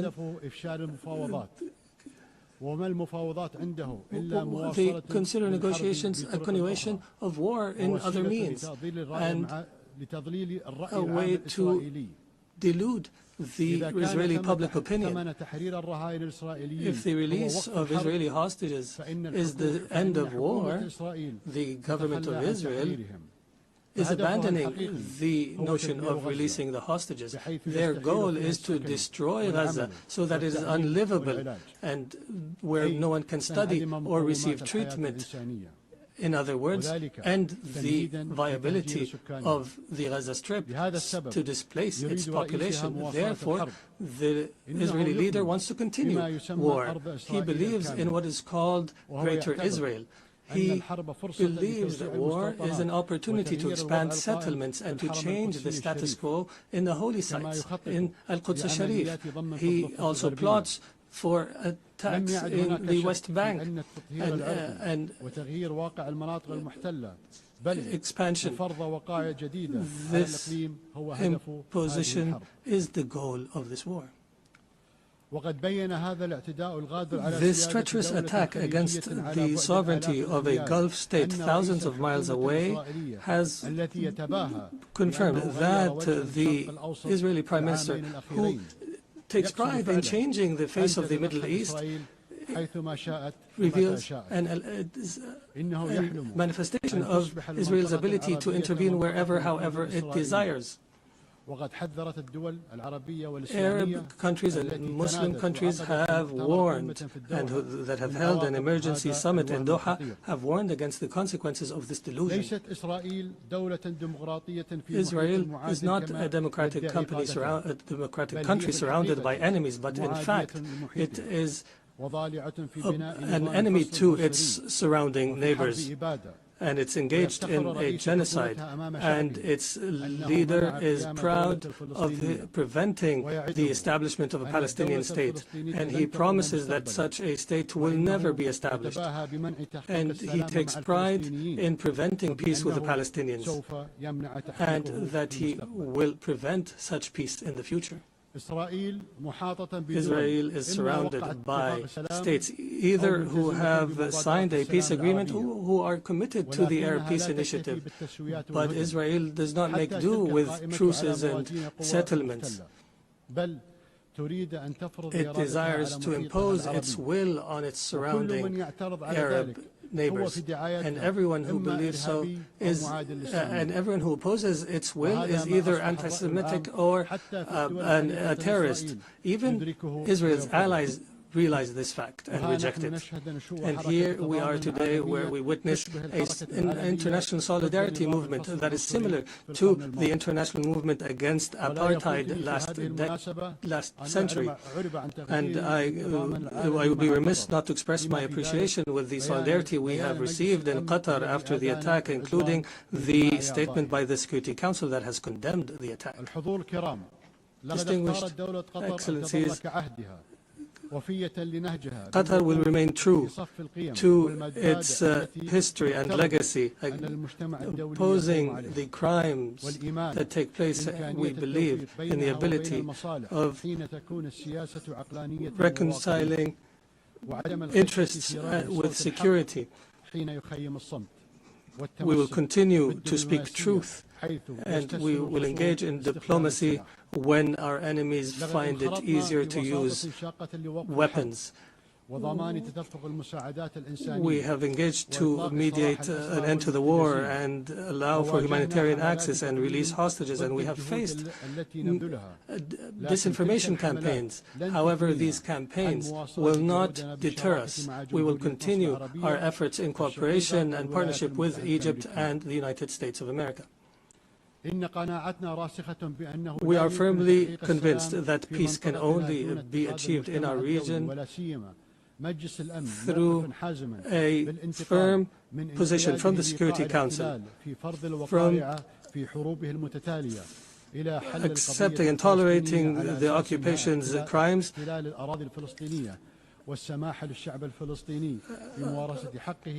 until allowing to the Palestinian people to enjoy their right to self-determination and establish their state with East Jerusalem as its capital on the borders of 1967 as per UN resolutions and the two-state solution that has been the consensus of the international community. We appreciate the role of states that have recognized the state of Palestine. There is no doubt that such recognition is morally important because it sends a message that violence and more violence will not succeed in liquidating a just cause such as the cause of Palestine, and we urge more states to recognize the state of Palestine. We believe that instability knows no border and that humanity's destiny is intertwined. Therefore, Qatar has continued its diplomatic efforts to contribute to the settlement of other crises such as in Ukraine and wars in Africa, and our persistence have continued with partners in Africa in order to draft peace agreements. Most importantly was the signing of a declaration of principles in Doha between the DRC and the Congo River Alliance in March. Our efforts support the leadership of the U.S. to achieve a peace agreement in the east of the country, and Qatar will continue to engage as an international partner in order to achieve the peaceful settlement of conflicts and to seize opportunities to establish global peace. Your Excellencies, some states in our region still suffer the lack of security and stability. However, there is hope through some positive developments. In our dear Syria, since the end of last year, is going through a new phase that we hope will be a path towards achieving the aspirations of the Syrian people towards stability, development, and the rule of law after the end of a dark phase of the country's history. Egypt has stood by the Syrian people throughout the previous years. I recalled and urged to support Syria from this podium, even when it seemed to fall off the international agenda. the international community is called upon to assist Syria now in order to succeed through the transition phase after decades of suffering. Our experience in other Arab countries has taught us that building state institutions and establishing relations between a state and others is based on equality, and internal stability on the basis of respect for diversity are paramount issues at this stage. Qatar will not spare an effort to provide the necessary support to our brothers and sisters in Syria. And we have no doubt that the Syrians will be able to overcome this phase and to reject sectarianism in all its forms, and that they will reject external interference, especially the Israeli attempts to divide Syria. And the conduct of Israel, that is as though all areas south of Damascus are areas of Israeli influence. The Middle East has also witnessed positive developments through the election of President Ahmed Joseph Aoun in Lebanon and the appointment of Mr. Nawaf Salam as a prime minister, which is a step towards stability in the country. Qatar will continue to support the Lebanon government and people and institutions, and will continue to support the Lebanese army. We emphasize the need to implement Security Council Resolution 1701 and the withdrawal of Israeli forces from the areas it occupied during the last war, and to end Israeli interference in internal Lebanese affairs. For Sudan, the people in Sudan continue to suffer an unprecedented humanitarian crisis because of the continued violence.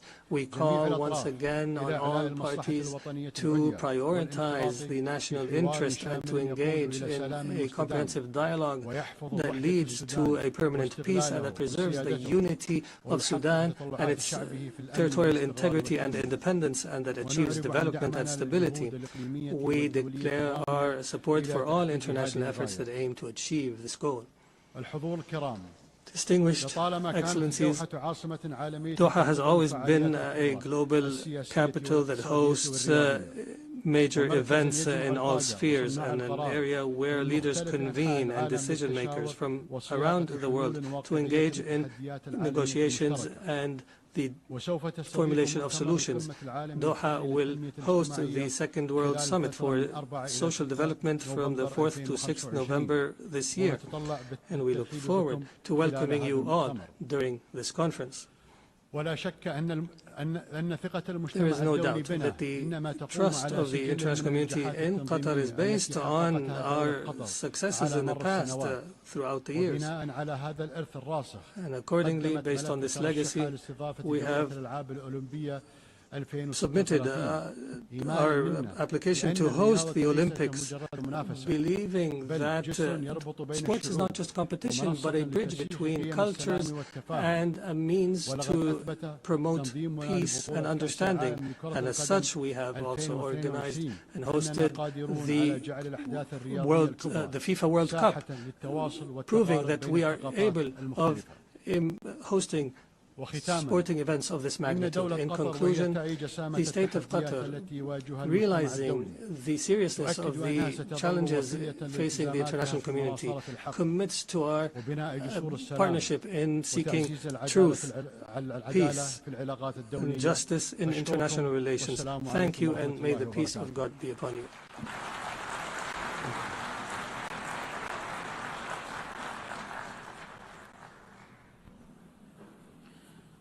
On behalf of the Assembly, I wish to thank the Emir of the State of Qatar.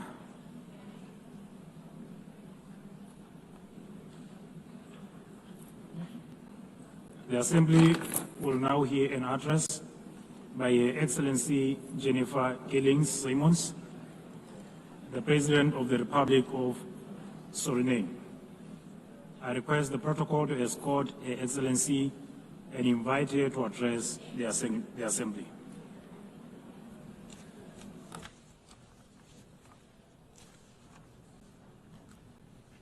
Good morning. Madam President, we are here to commemorate in this special moment in history, as we celebrate the United Nations 80th anniversary. And this 80th anniversary of the General Assembly coincides with the 50th anniversary of the independence of the Republic of Suriname and our membership of this organization.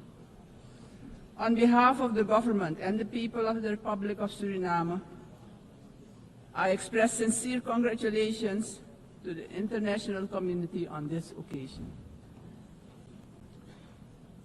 It is clear that a journey that spans over 80 years cannot be and has not been without challenges. The United Nations played, in some instances, an important role in ending colonial rule, worked on advancing human rights, and often provided hope and a future to the most vulnerable in our global community. This is also the organization that provided a voice to the global community and worked to establish a balanced world order aimed at adopting a framework for sustainable development agenda and contribute significantly to advancing human rights, more specifically the rights of women and children. The organization promoted education for all and universal access to health care. In some instances, the peaceful resolution of conflicts was achieved, preventing misery and saving human lives. Madam President, on the other hand, we must admit that the UN, at other times, regrettably has been